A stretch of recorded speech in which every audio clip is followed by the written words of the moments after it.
I like that. That was the most times I've done that this year. Starting something new on the last meeting. Welcome, everybody, to the last meeting of 2025. I will call to order this meeting. I am your mayor, Brendan Kalfas. Today, we will start off with an invocation by Pastor Drew Davis of United Methodist Church, followed by a flag salute led by myself. So if everyone can please stand.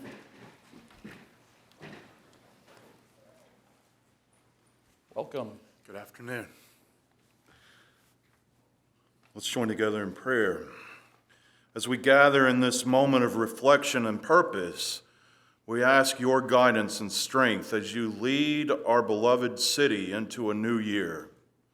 May you be blessed with wisdom in your decisions, compassion in your actions, and courage as you advocate for every citizen of Temecula. We seek your support for all marginalized voices within our community. May you strive to create opportunities that foster inclusivity and equity, ensuring that all individuals feel valued and heard. Together, let us commit to a vision of Temecula where every person, regardless of their background, can thrive and contribute. As you deliberate on the issues that shape our lives, may your hearts be filled with understanding and may your minds be filled with clarity. Let this council be a beacon of hope and a source of guidance, inspiration, collaboration, and unity among all residents. In the new year, may you as our leaders reflect the values of compassion, justice, and progress. Together, through your actions, helping Temecula be built so that everyone has a place to serve and to be lifted up. Amen. Amen. Everyone, please face the flag, place your right hand over your heart, and repeat after me. I pledge allegiance to the flag of the United States of America and to the republic for which it stands, one nation, under God, indivisible, with liberty and justice for all. Madam City Clerk, can we have a roll call, please? Yes, Mr. Mayor. Councilmember Alexander. Oh, here. Mayor Kalfas. Here. Councilmember Ron. Here. Councilmember Shui. Here. Councilmember Stewart. Here.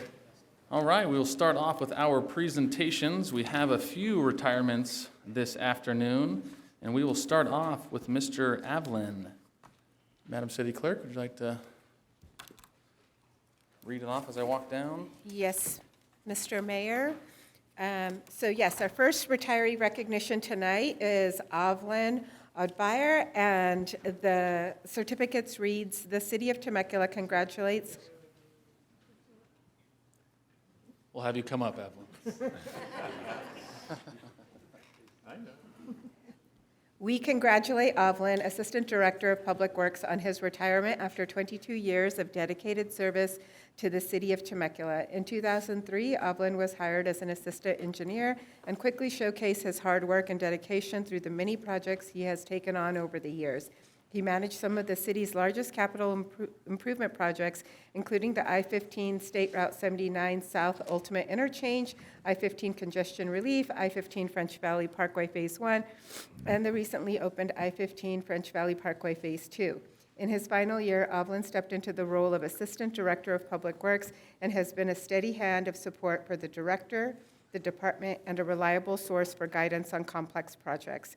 The City of Temecula congratulates Avlin on his retirement and wishes him continued success in future endeavors. Congratulations, Avlin.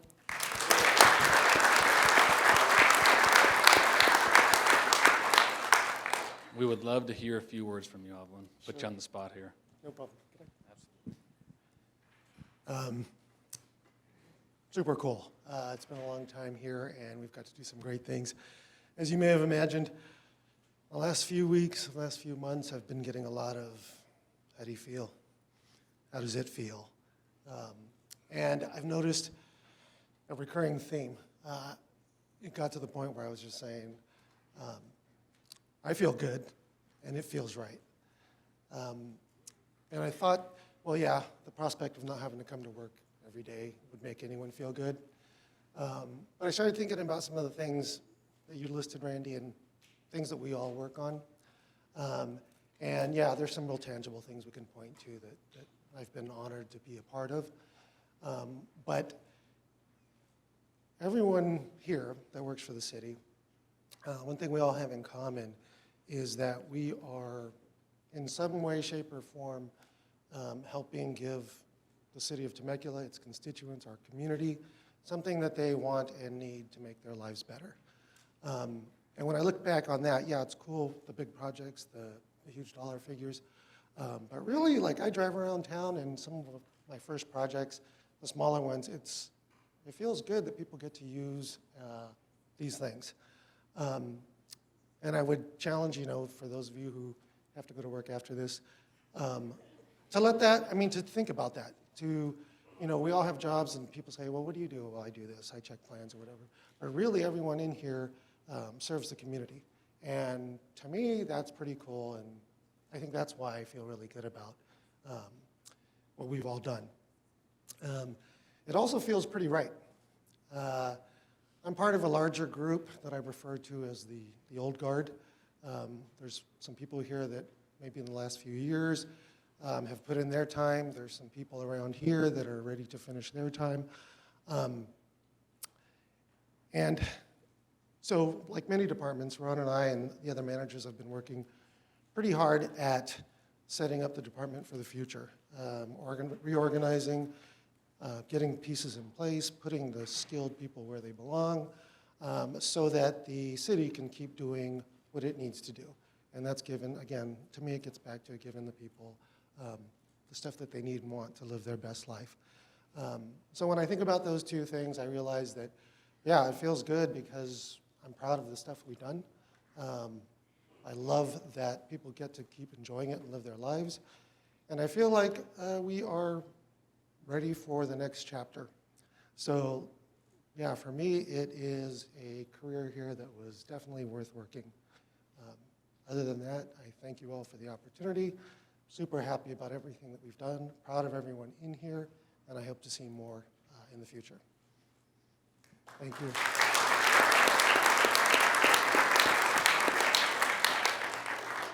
And Mr. City Manager, have a few words. Yeah, Mr. Mayor, thank you. I do have a few words for Mr. Odviar there. We're recognizing 3 long tenured employees this evening, and I think it's worth mentioning that combined between the 3 of them, there's over 90 years of public service just to the city of Temecula, which is pretty phenomenal. So that's a lot of institutional knowledge that's going out the door. So Randy mentioned a few of these things, but it's worth reiterating sort of Avelin's climb through the ranks here at the city of Temecula. He was hired in 2003 as an assistant engineer. He's held the following positions since then. In 2005, he became an associate engineer. 2007, a senior engineer. 2017, a senior civil engineer. 2022, became promoted to principal civil engineer. And in 2025, he was ultimately promoted to the number 2 position as the assistant director of public works. Some of the notable projects, I think when I think of Avelin, he is an amazing project manager, and then he was tasked with not just some of the largest capital improvement programs in the city's history, but the largest capital improvement program in the city's history, which of course was I-15 French Valley Parkway Phase 2, but there was also a Phase 1, and he's responsible for project managing that. The I-15 congestion relief, those were the aux lanes between Temecula Parkway, Rancho California Road. And ultimately, he took on another interchange, which was the ultimate reconfiguration of I-15 and 79 South. A few notes about Avelin. He's a very reliable source when it comes to complex projects, having had many years of experience in working with other agencies such as Caltrans, the county, the Department of Transportation, and much more. He's the biggest, I'm told, he's the biggest hot chocolate donut lover that you will ever meet. So, little tidbit there. He enjoys biking, classic hip hop, there you go, new age rap. We don't get it. Yeah. His retirement plans include not working and just enjoying the free time. Evelyn, on a professional and personal level, I just want to thank you for your dedication to the city of Temecula, making us better and improving the lives of so many in terms of your project management on these very large capital projects. And if it's okay, Mr. Mayor, I think his immediate supervisor, Mr. Ron Moreno, might have a few things to say as well. So, Yeah. Evelyn, thank you. Evelyn, appreciate everything you've done this past year. It was interesting, you know, when I came on board, I think you could recognize pretty quickly I needed help. And instead of, you know, we all knew you as a great project manager, great engineer, but then to come in and assist me with helping the department, organizing the department, just helping me with all the things that I needed help with, you know, it's a testament to you that you just didn't leave when I came on board, because that would have been pretty easy. But staying on and helping me, which was not an easy task, it's like you took on one of the hardest things at the end of your career. Not that French Valley wasn't hard, but this was monumental to help me out in that way. And so what I appreciated was, we were always friends when I got here to the city of Temecula, but I think what's really happened is this last year has cemented us as friends, colleagues, and something I'll never forget of how you helped me in this first year. Really appreciate it. Thank you.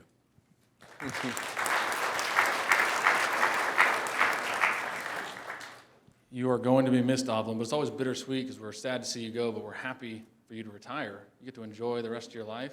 And it sounds like your son is going to be the mayor of Wildemar next year, too. So you are not out of city governance, are you? But we do have a gift for you as well here. We would love for you to open it. It's always wrapped nice and tight for you.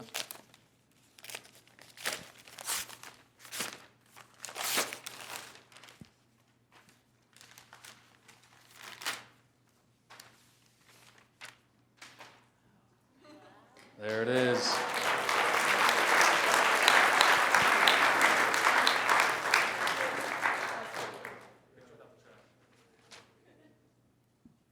My colleagues like to come down for a picture. And then after that, we'll have the whole team come up with you. And then the family and everyone can join in. Thank you. Any big plans? Yep.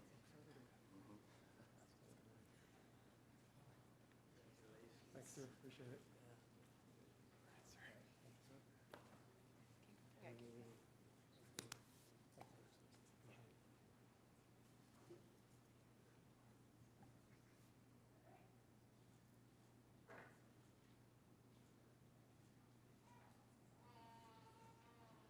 Family, come on up. Gotta make them come up. Sure, why not? Hey, Ken. Just some nice pictures together. Council meeting. Congratulations, by the way. Thank Super you. excited for you. Me too. I'm sure you are. Oh, man. I'm the older sister, I get to be there. Now,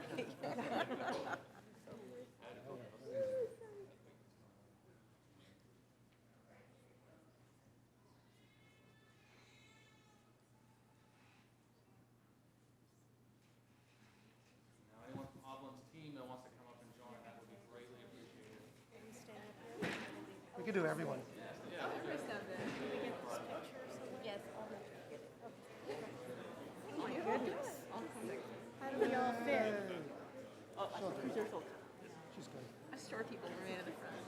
See you. I'm short. We're in the challenge today. All good. I got a good spot. Make everyone go right. Here, go around. No, no, no, no.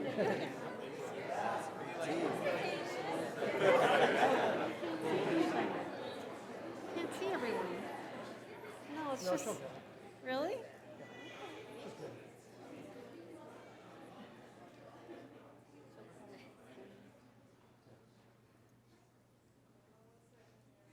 Oh, man.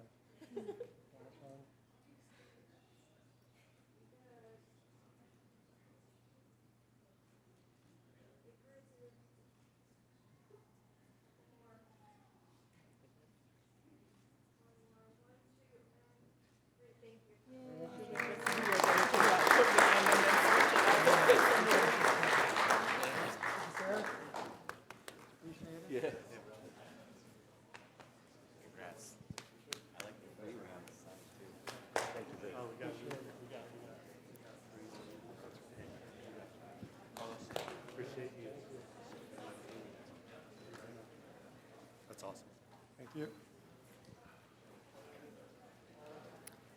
All right, Mr. Mayor, next up, we have the second of our three retirees, and that is Tom Cole.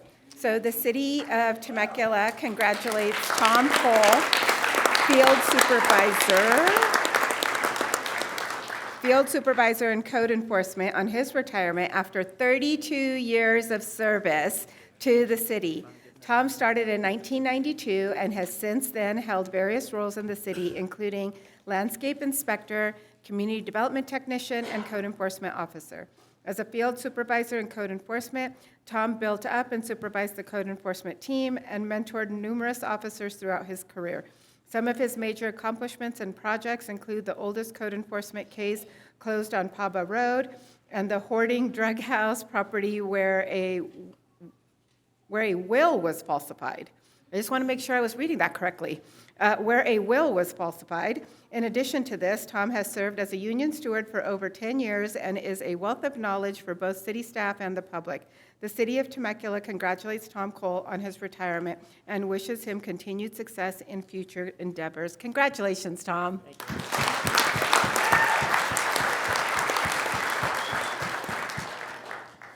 Tom, I think it's fair to say you are the freshest dressed code enforcement supervisor that we have seen. We would love to hear a few words from you. Okay, unlike Evelyn, I wrote a couple things down. I didn't want to forget to say a few things, and I'm much older than him, so it's part of my retirement is my brain going south. But I am grateful and honored to have worked here for the last 32 years. I thank you to councils present and past, for the city itself. Professionalism I've seen at this city from the employees, the council, from top to bottom has just been unbelievable. I've developed long-time friendships here. Hopefully I'll continue to have those in the future. I've always been proud to say that I work for the city of Temecula, and I think everyone that works here is always very proud to say they work for this city. I am leaving with mixed emotions, but the pull of leaving has prevailed versus the wanting to stay. I'm going to miss the day-to-day challenges of the job, but I'm looking forward to see what the future holds. I'm going to do a little bit of traveling, perhaps, and play with my grandkids. And thank you all. Thank you all so much.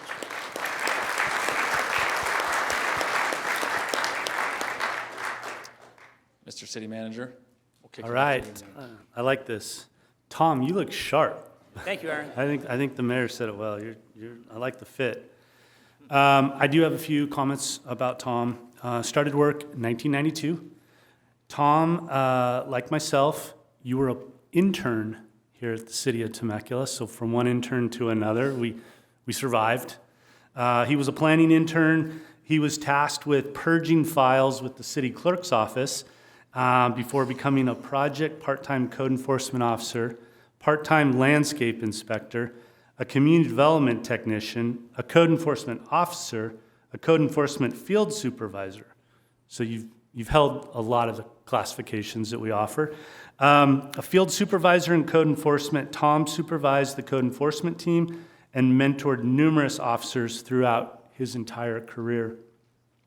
Some of his major accomplishments and projects would include building up the code enforcement team, Paba Road property, I think that was the one that was mentioned, the longest, oldest code enforcement case closed, congratulations. The hoarding drug house property where a will was falsified, union steward for 10 years. Here's a funny story that was provided to me. Tom and the former code enforcement officer, Gene Vlachal, were investigating a vacant home at Loma Linda and Pechanga that was partially boarded.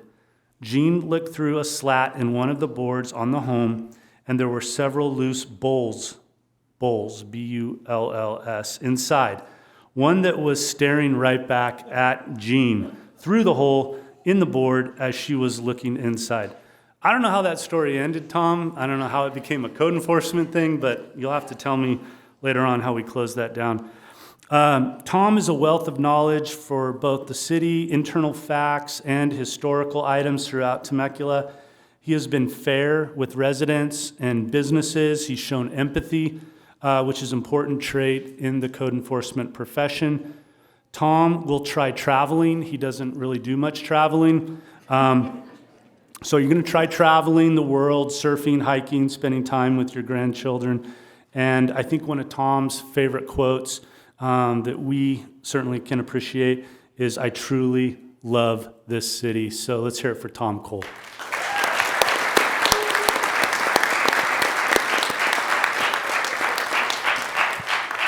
And Mr. Mayor, I know there's two directors that probably have a few more things to piggyback on here. So Luke Watson and Matt Peters, in either order. So, Tom,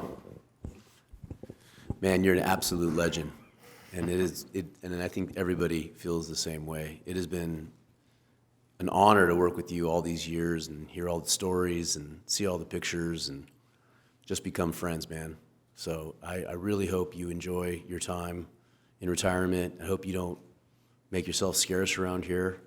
Come by and tell us all the stories about your one-way ticket to Fiji, which I'm sure will turn into one-way tickets to other places too if I know you, and I think I do. So thank you. That's really what I want to say. Thank you for all the good years.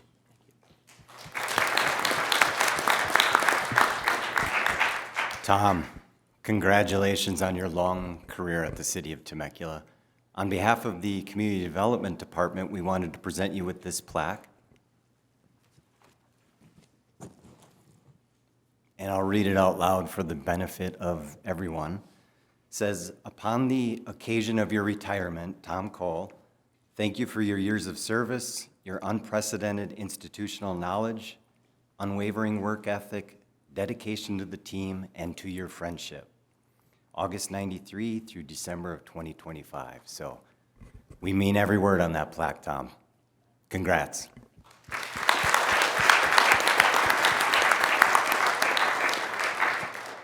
And Mr. Cole, we also have another gift for you here. 1993 is pretty impressive. Well-deserved retirement.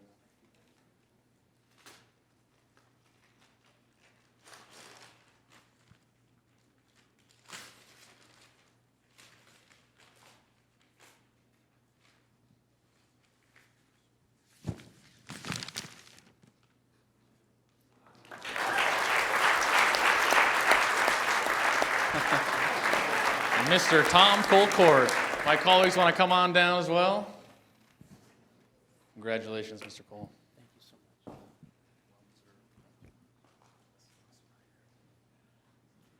And we'll do the same thing after a few pictures, family, and then all of the team and colleagues.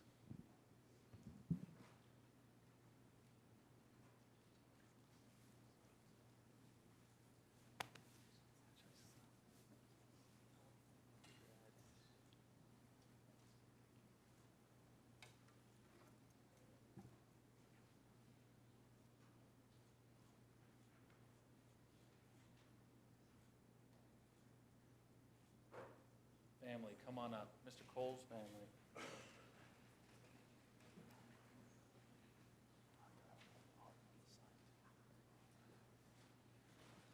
And the green.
Everybody's coming. Any city staff and team that wants to get a picture, please come.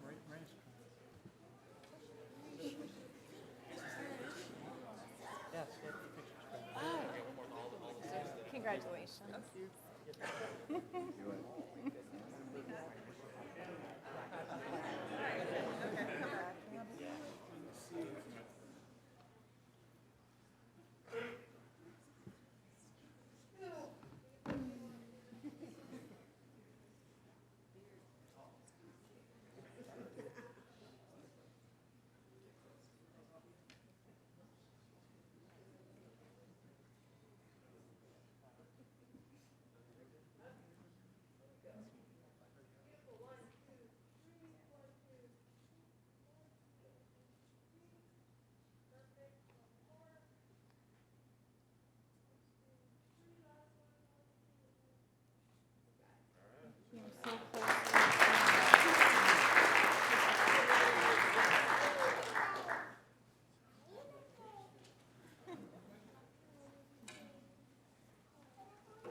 All right, Mr. Mayor.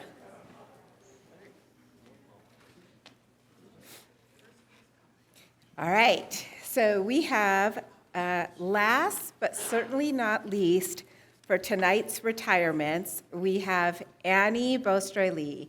Annie, come on up. The City of Temecula congratulates Annie, Public Works Stormwater Manager, on her retirement after 33 years. To dedicated service to the City of Temecula, Annie was pivotal in streamlining processes and led the effort to revamp the city's water quality and stormwater compliance program. She also created the Temecula Sustains branding and the outreach campaign, a program that combined her professional expertise with her passion for the environment. She is a trusted friend, a selfless teammate, and her presence will be missed throughout City Hall. And I happen to know she's also an extremely passionate advocate for Michelle's Place as well. The City of Temecula congratulates Annie on her retirement and wishes her continued success in future endeavors. Annie, best wishes, my friend.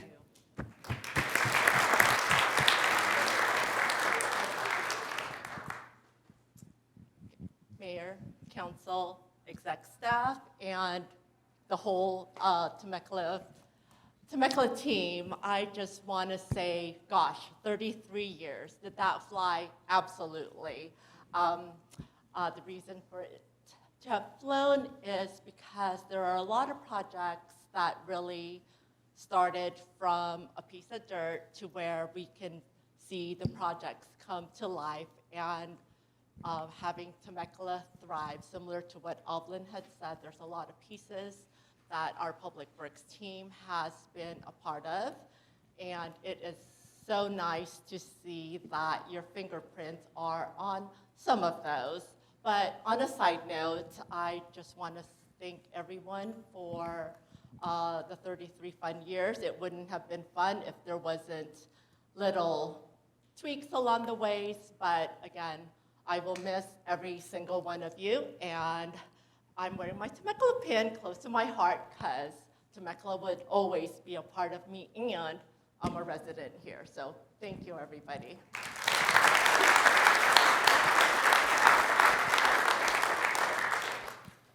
Mr. City Manager. All right, thank you, Mr. Mayor.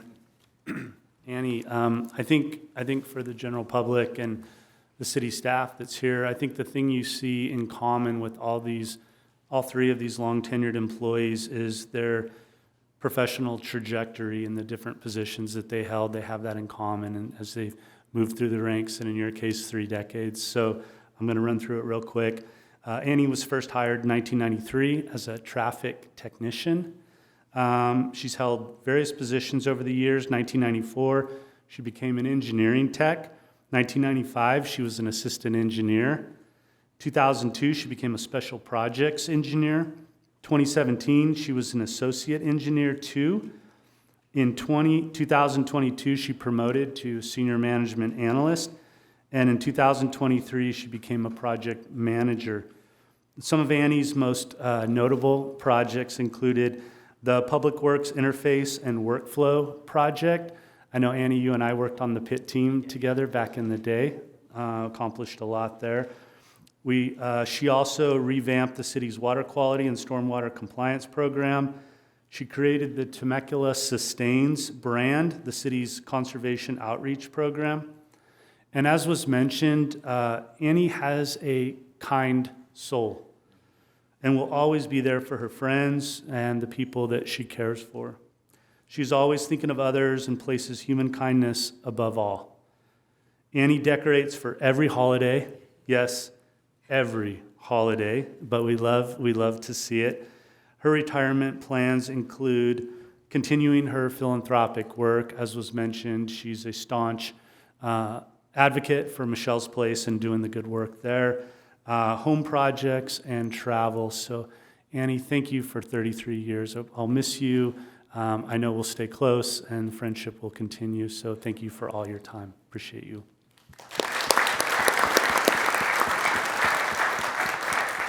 And Mr. Mayor, I do believe Ron Moreno would have a few things to say here as well. Yeah.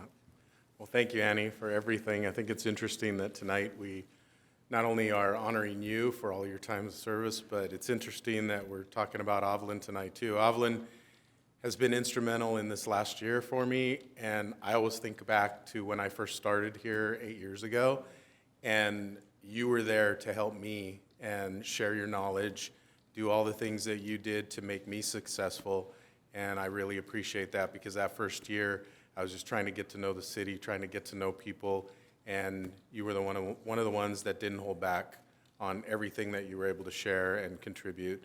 So I appreciate that first year tremendously, so thank you so much, and certainly we'll miss you. Thank you.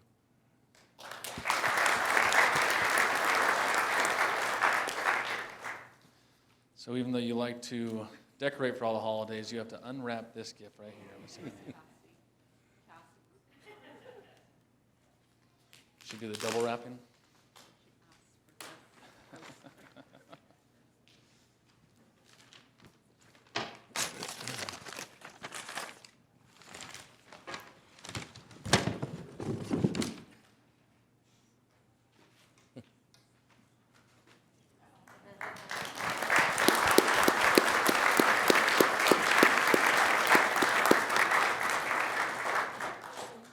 Congratulations, Annie. 33 years. And we will do the same thing. My council colleagues will come down, and then family, and then the entire team.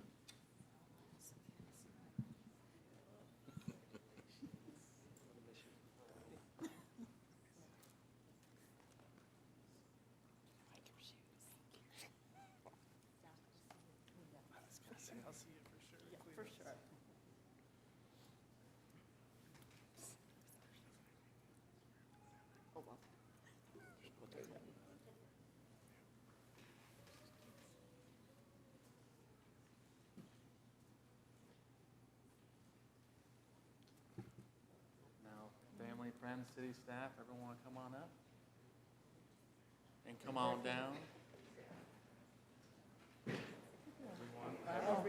Everybody, the whole Best room. picture right here. The more the merrier. Tom, you're right here. Tom, come over. Tom, Mr. Cole. Come on. Front and center. Jump in.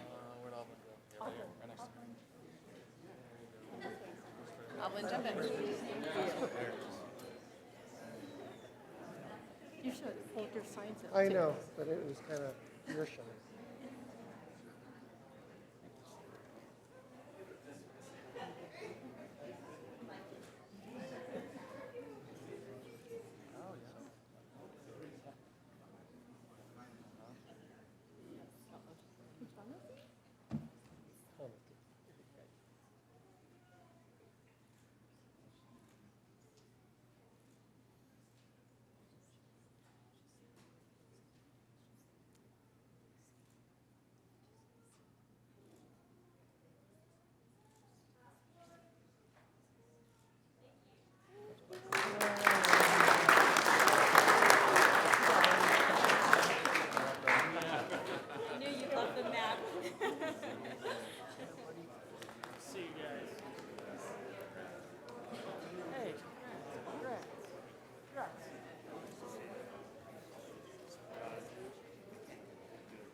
All right, Mr. Mayor. We have two more presentations to go, one for commissioners and one for a council member. I'm going to invite up Commissioners David Maddox, Commissioner Crystal Pastorian, Commissioner Kathy Sizemore, Commissioner Jackie Steed, and Commissioner Denise Wilson. Come on up to the podium.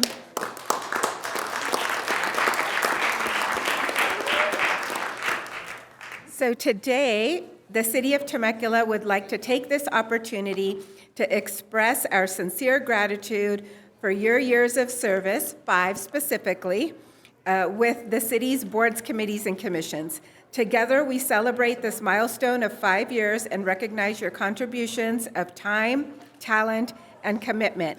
We appreciate your involvement and dedication to the citizens of the City of Temecula, and thank you for your service. David Maddox, thank you for your service on Traffic Safety Commission. Crystal Pastorian, thank you for your service on the Ready Commission. Kathy Sizemore, thank you for your service on Community Services Commission. Jackie Steed, thank you for your service on the Ready Commission. And last but certainly not least, Denise Wilson, thank you for your service on the Ready Commission. And now, Mr. Mayor, I invite you to present the 5-year service pins. All right.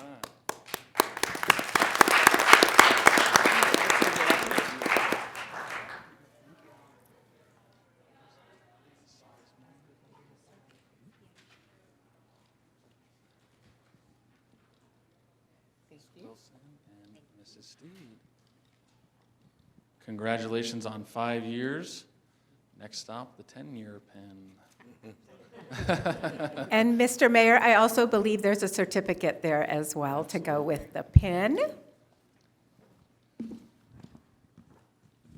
Are we going to have Mayor Pro Tem Alexander come down after? We were actually going to have you present to her on the dais, but if you would like her to come down. I would love for Mayor Pro Tem to come on down.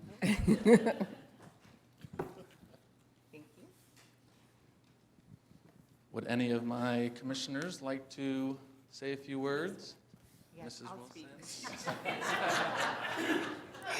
City Council, staff, and all of the constituents here. On behalf of the Rady Commission, I just want to say thank you. It was a long and a hard road, but I think the blessing is that we developed something that the City of Temecula will never forget, the Race, Equity, Diversity, and Inclusion Commission. But the work is still going on, and I just thank you, and it's been an honor and a blessing.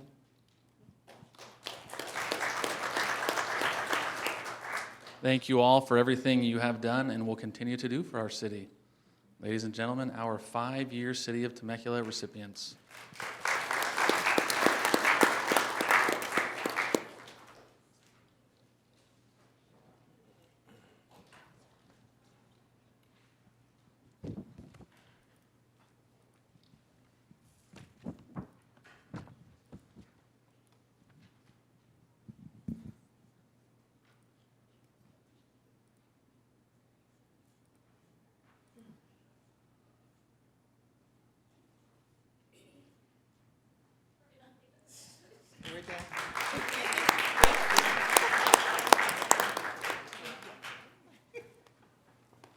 And Mayor Pro Tem Alexander, we welcome you back to the dais and a few of your thoughts on serving the City of Temecula for 5 years.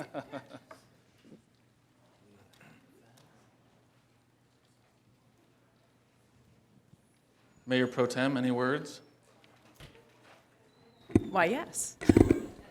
Well, I just wanted to say just briefly, it's been an honor and a privilege just to serve this community, to serve with these fellow council members here at this dais, to serve with the staff, and just be a representative of not of just District 2, but also of every single individual of residency, anybody who owns a business, who has an organization here. So thank you for believing in this council. Thank you for supporting all of us, and we will continue to do the work that we're called to do, and it's an honor and a blessing. Thank you.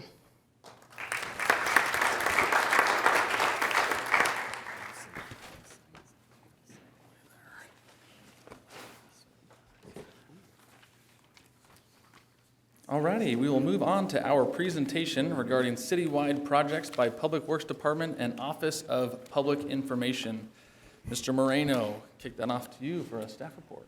Yes, thank you very much. So at the September 2nd CIP prioritization workshop, which was held at the request of this city council, during that time when we were presenting the various CIP projects that were being showcased to be updated, changed, what came out of that was a request by this council to look at ways in which we can get better information, more timely information on project updates to the general public, and how this city council would be able to use tools that we have available and be able to disseminate information in a much more reasonable, timely fashion to the community. I think you've seen a little bit of that in our daily city manager updates, where we have done weekly hockey rink updates, which is a very important project to the community. But there's a more robust way that we are able to look at it. Our city manager's office, led by Betsy Lowry, our assistant to the city manager, has kind of taken on this effort, and with the help of our IT department and GIS and all the various tools, we'd like to showcase that for you to see how you might be able to better utilize the updates on our CIP projects, and that we can get you the right information at the right time and to be most timely, so that we don't have old information out there. So at this time, I'll go ahead and hand it over to Betsy Lowry. Thank you, Ron. And thanks to Cassie and your department for navigating us and getting us to this point today, along with our GIS and media services.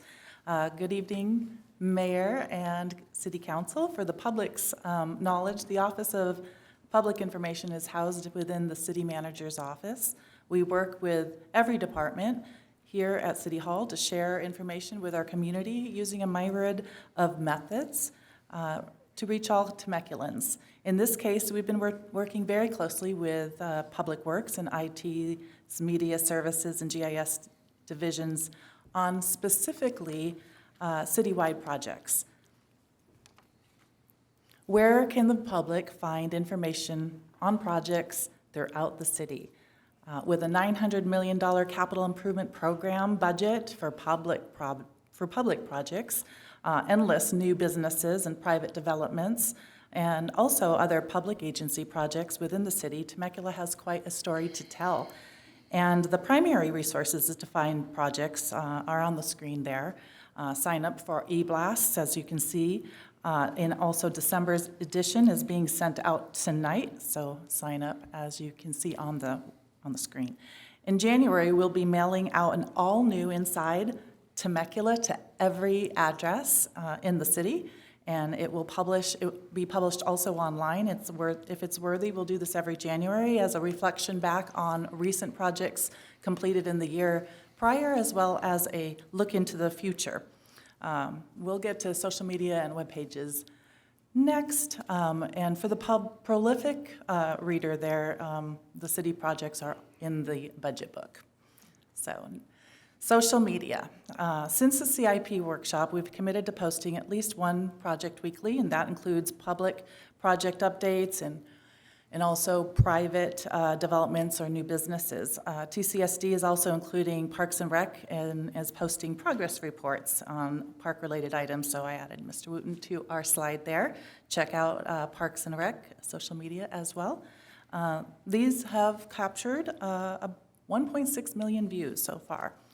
And our constituency is also enamored with private side of new developments and businesses, some of which you see here. We reached 60,000 followers this month. That is thanks to Lean Saeed, who is our social media manager, and that was her goal. So that's about a little under 1,000 new followers each month since last December.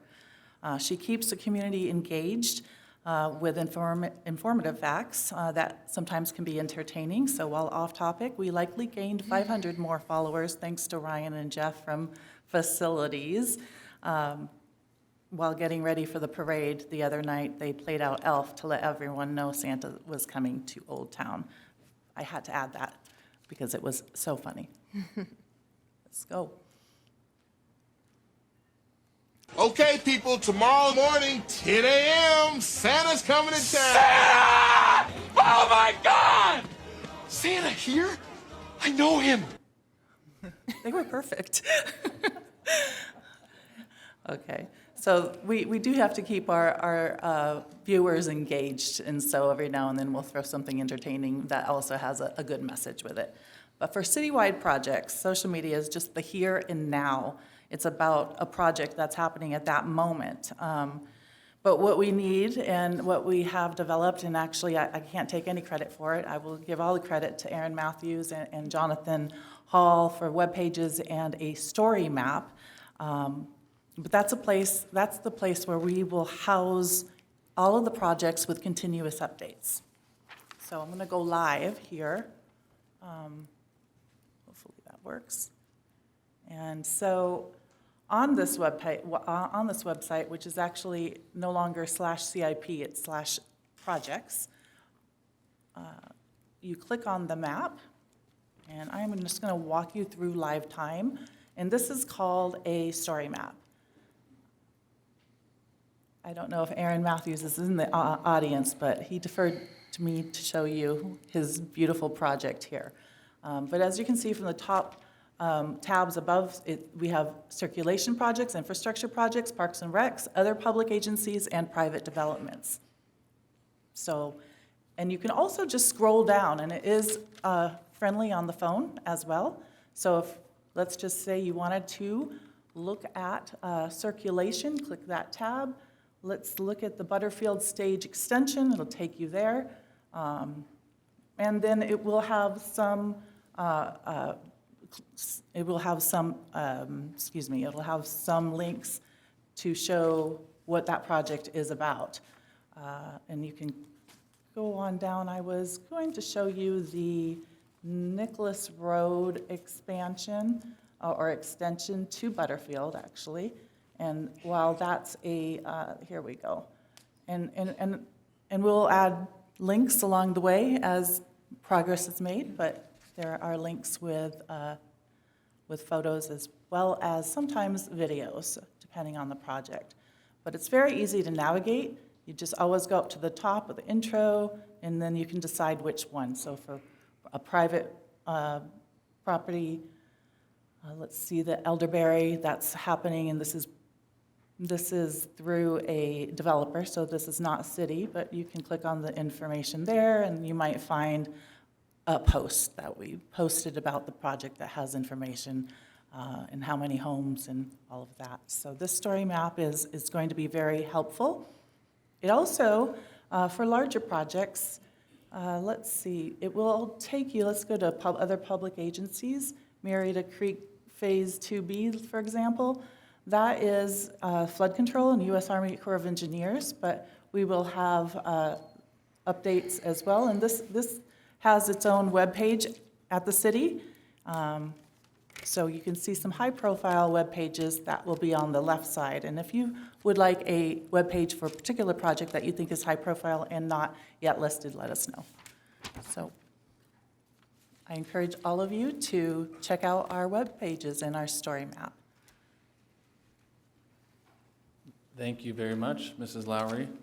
And at the joint meeting we had there, we spoke about just this, getting the information out there to the public about projects going on. And I know myself and all my colleagues appreciate the work you and your team do to put that out there and all the social media engagement that you do get. Because like we always said, is sometimes the funny ones are the ones that may not be directly related to a traffic issue or the ones that get engagement. That way, when we put educational stuff out there, there are people and an audience there to listen and understand what's going on in our city. So we are very appreciative of everything you have done and continue to do. Thank you very much. Any questions or comments from my colleagues on the presentation? All right. Thank you again, Mrs. Lowry. We will move on to our board and commission reports, and we have our planning commission here today, Mrs. Lene Turley-Trejo. Hello. Hello, Commissioner. It's an exciting night. All right, waiting for that first slide. So our commissioners, to end out our 2025 year, I am the chair, our vice chair, Gary Watts, Bob Hagel, Fernando Solis, and Mark Watson. And I just wanted to say, I just wanted to thank Gary He's been my vice chair this year and worked with me for 10 years as an amazing planning commissioner. And I think before that, he worked on traffic safety and Old Town Local Review Board as well. So he has served the city for a long time, and so grateful for him and his service, and all of my colleagues. So the Planning Commission serves as a designated statutory planning agency for the city. And we are legally required to have public hearings, and that's why I'm here tonight to report on our hearing, our last meeting, November 19th. So on November 19th, the Planning Commission reviewed a modification application for a non-permitted gray color scheme on 13 of Temecula Town Center's buildings. And on the left, the top left there, in red, shows those buildings. There were no public speakers for this item, and the commission voted 4-0, one absence, to deny the application. Denial of the application results in the applicant to repaint the buildings per the previously approved colors. So the colors of the buildings right now, as you'll see, are on the right, and the colors that they are required to paint are on the left. Those are the original colors in that center that all the other buildings are. So that was our one item for that night. And any questions? Seeing none. All right. Thank you very much. Thank you. We'll move on to our public safety report with our fire chief, Chief Crater. Welcome. Good evening. How are you, Mayor? Council, staff, and city residents. I'm going to give you the numbers for the fire department from November 2025. Fire department in the city limits ran 834 calls, 8 of those being fires, 71 traffic collisions, and 618 medical emergencies. Year to date, we're at 8,670 calls. We'll probably get to about 9,500 calls for the year in the city. Next slide. A little bit of public engagement during the parade, Christmas parade. Just a picture here on the left of the guys and their families being able to get together and enjoy some time together.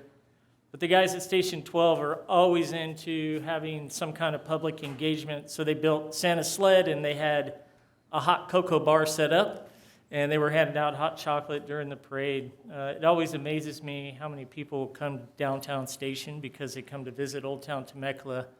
But they want to engage with our firefighters, and our firefighters are always up to the task and showing the engine and giving tours of the station and doing public education. So another thing they have is their own day. It's called National Dirty Dozen Day. So on 12/12, if you're around Old Town and you want to stop in and say hello to the guys, they'll be drinking coffee, and they're more than willing to show you the station and have some good conversations. So we thank the public for their support and always engaging us, and we're here to protect and serve, and we definitely love this city.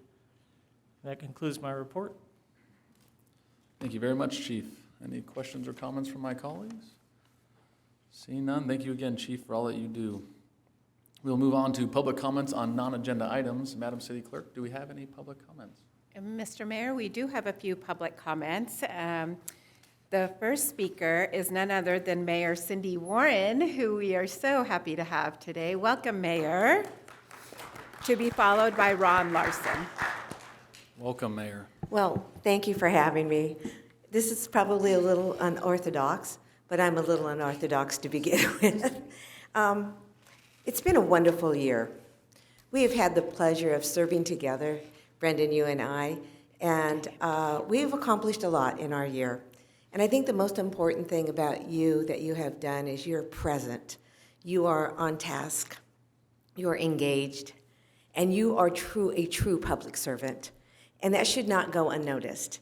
And I know that with a big family and working and all that you do to give all that you gave is astonishing, and it's so wonderful. Your dedication and service should be celebrated, and that's why I'm here today, to celebrate you as the mayor of Temecula and say, job well done, and you have a lot to be proud of. And so on behalf of the city of Murrieta, As their mayor, I have a certificate of recognition awarded to Brendan Colfus. The City Council and the City of Marietta do hereby honor your exemplary leadership, dedicated public service, and steadfast commitment to the residents of Temecula. Your vision, integrity, and collaborative spirit have strengthened our region and enriched the lives of those you have served. On behalf of the City of Marietta, we express our sincere appreciation and extend our best wishes as you conclude your distinguished term as mayor. My theme for this year was Better Together, and I think this region is strong and is getting stronger because we are better together, and that started with your leadership. Thank you for serving alongside me. It has been an honor, sir. Thank you very much, Mrs. Warren. I'm going to come down and give you a hug. And Madam City Clerk, you can call up the next public speaker while I come give Mayor Warren a hug down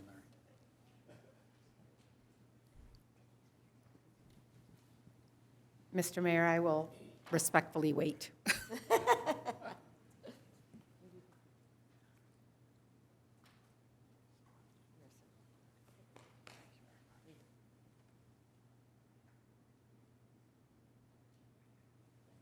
Thank you for having me. Have a great day. Merry Christmas. Thank you, Madam Mayor.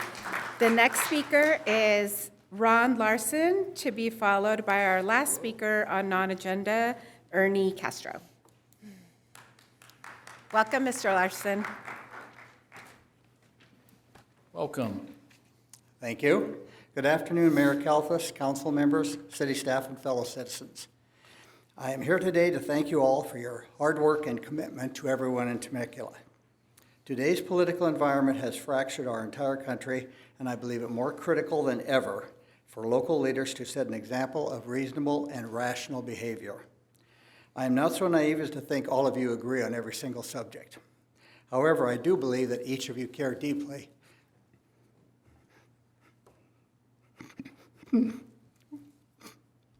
Pardon me. Didn't think it would get to me that way. I believe that each of you genuinely interested in doing the best for Temecula. Our school board could learn from your example. 2026 is around the corner, and your choices will help or hurt our community. I sincerely hope your heart and head are in the right place. I will close with a quote from the Dalai Lama. An eye for an eye will leave the whole world blind. Happy holidays and a glorious 2026.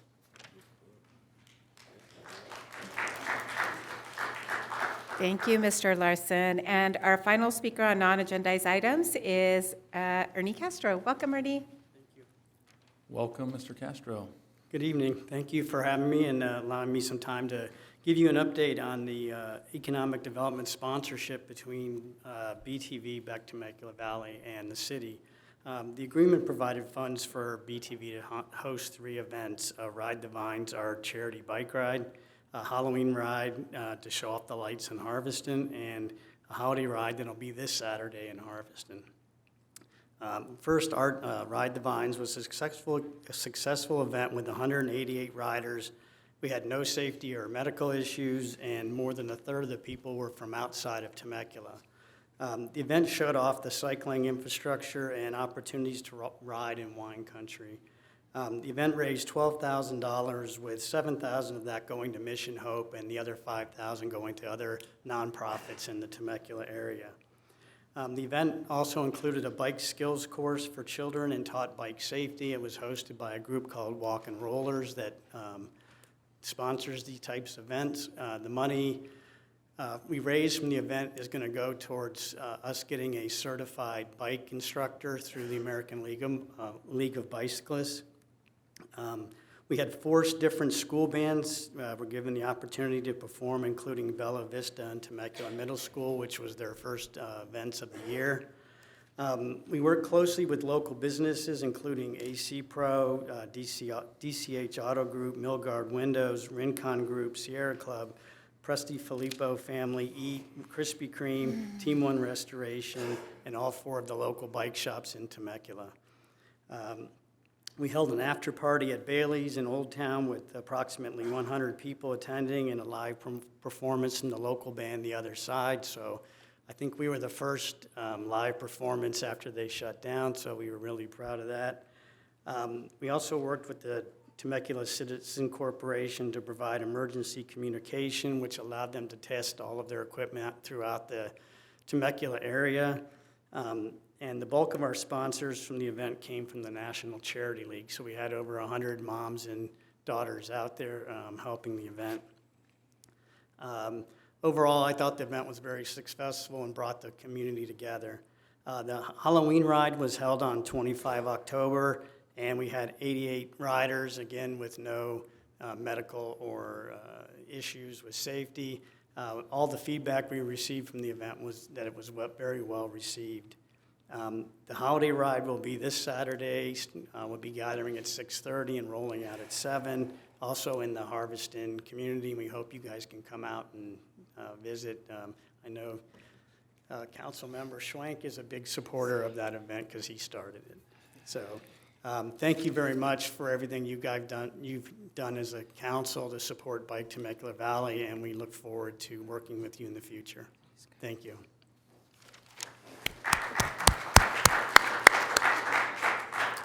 Thank you very much. Madam City Clerk, any further public comments on non-agenda items? All right, we'll move on to city council reports. Start down on my left here. Councilmember Stewart. Yep. I do have one. So, starting tomorrow, starting tomorrow, there's going to be 4 days of Christmas activities here in Old Town Temecula. And I actually had up the holiday bites and festive sites. There's like a boutique crawl through Old Town tomorrow, Thursday the 11th. And it's where you go into a particular boutique and they stamp your card, and then it goes into a drawing for this prize. So there's events every night starting tomorrow. I'll be in the cruising night with my truck, and I'm going to bring my Model A also, so I'm going to try to do it twice. But that'll be a fun thing, because it'll be just nothing but classic cars. Streets will still be open, so you'll still be able to go down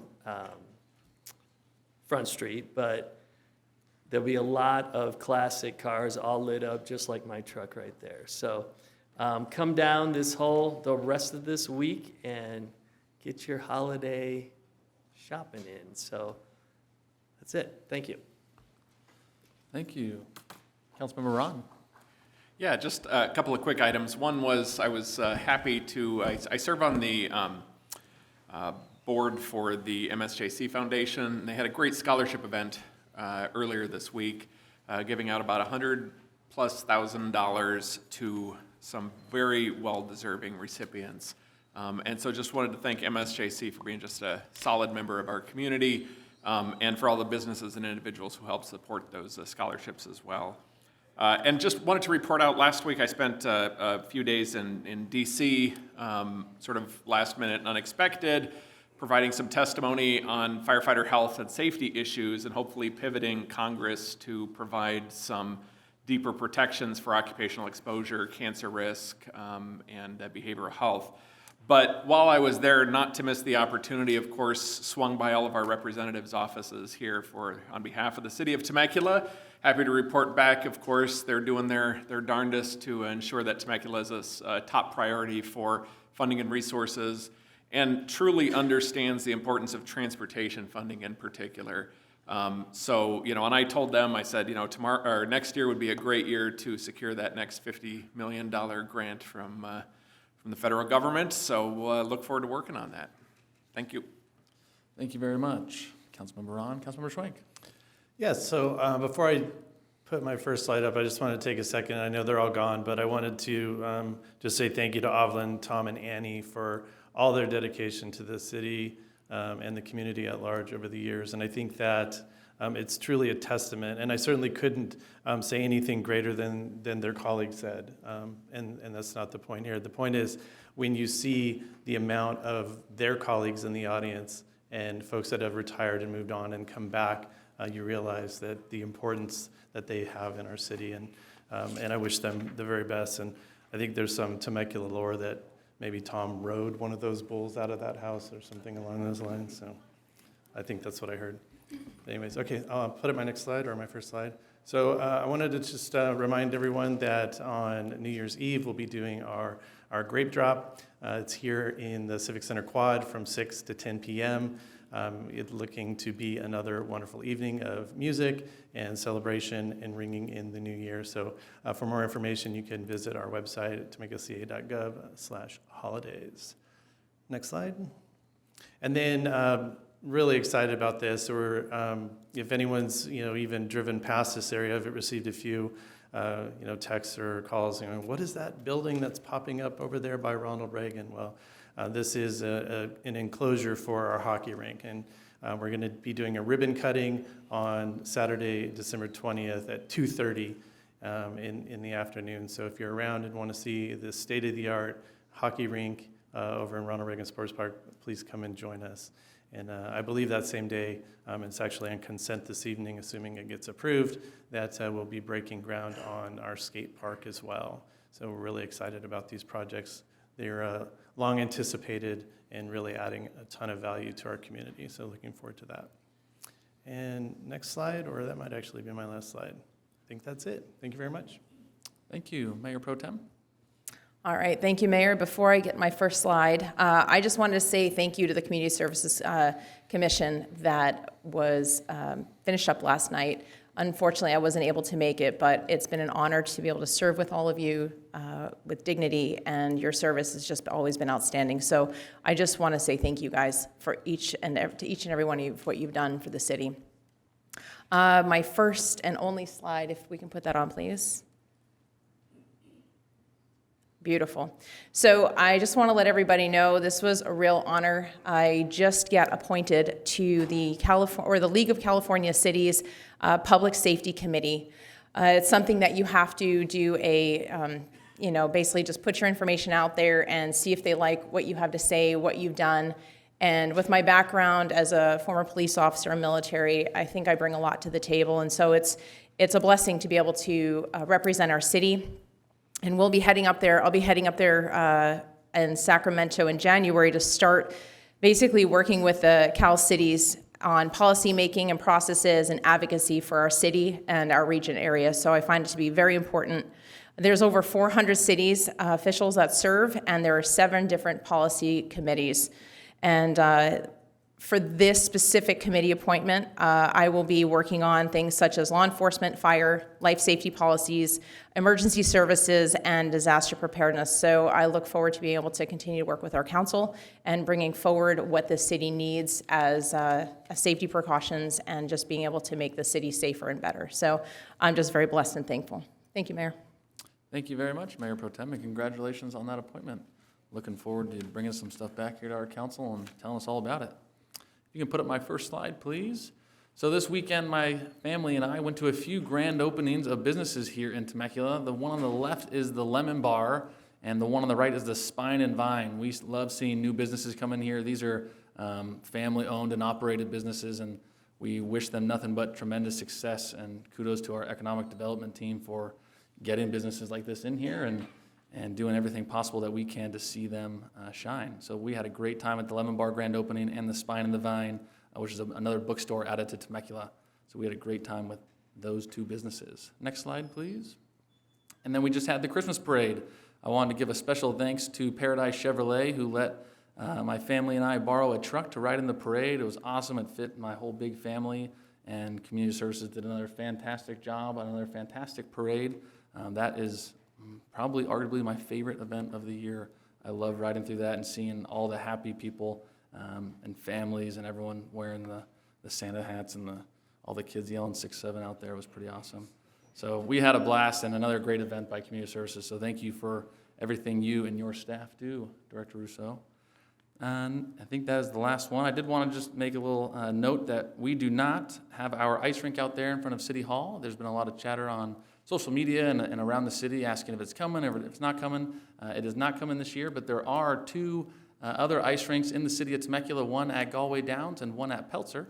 And the same company that did the ice rink outside of City Hall here, Temecula on Ice, is the same company doing Galway. So please go visit those amazing ice rinks. They are great for family fun. And lastly, I want to thank the 40-plus high school students that already took off for being here today. I know it's not always easy getting to a city council meeting, and this is the last one of the year, so they all flooded in here. But it's great to see them able to make this 3 o'clock time, and they're out by 4. So thank you high schoolers for being here and taking that 60 minutes to do as best listening as you possibly could. And that is it for my report. We'll move on to the consent calendar for the day. Item number 1, waive reading of title and text of all ordinances and resolutions included in the agenda. Item number 2, approve action minutes of November 18th, 2025. Item number 3, approve list of demands. Item number 4, adopt ordinance number 2025-16, amending Title 17 of the Temecula Municipal Code regarding off-premises sign standards, second reading. Item number 5, approve memorandum of understanding with the Foundation for Senior Care for transportation and parking lot related services at Mary Phillips Senior Center. Item number 6, approve appropriation of public education and government funds for the replacement of microphones for city council workshops, committee meetings, and community events. Item number 7, award construction contract to Astor Construction Services for Ronald Reagan Sports Park Skate Park PW 22-07. Item number 8, approve parcel map 38833 located south of the intersection of Loma Portola Drive and Camino del Sol. Number 9, accept improvements and file notice of completion for bridge maintenance PW 23-08. Item number 10, accept improvements and file notice of completion for park restrooms, renovations, expansion, and Americans with Disabilities Act ADA Improvements Project PW 17-06 rebid. Item number 11, accept improvements and file notice of completion for traffic signal, pedestrian signal equipment upgrade Phase 2 citywide project PW 23-12. Item number 12, accept improvements and file notice of completion for citywide pavement rehabilitation Rancho Way, Santiago Road, and Felix Valdez Avenue, PW 24-08. I will entertain a motion and a second. Second. The consent calendar has been moved and seconded. Please vote.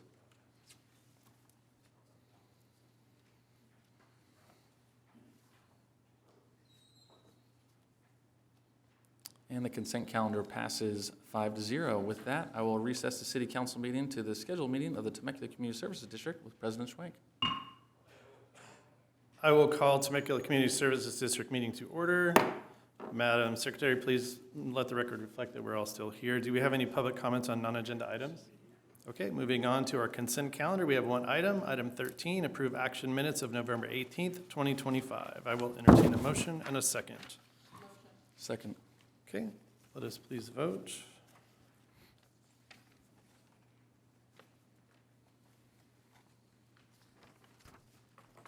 All right, and that item passes unanimously. We'll now move on to our Director of Community Services report. Director Russo, anything this evening? Yes, just a couple of items I just wanted to bring to the community's attention.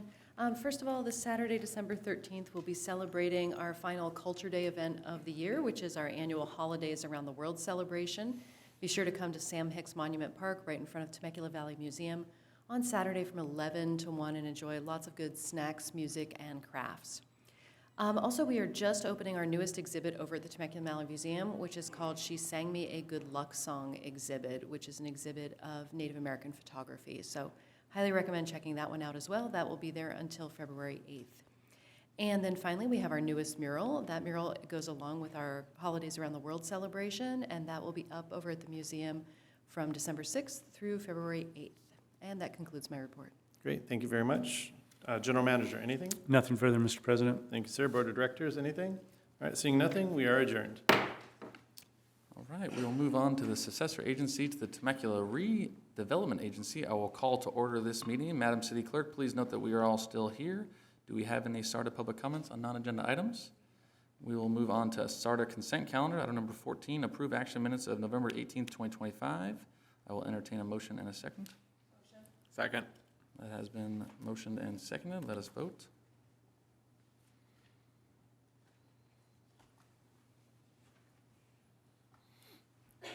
And the SARTA consent calendar passes unanimously. Executive Director report. Nothing further. Board of Directors.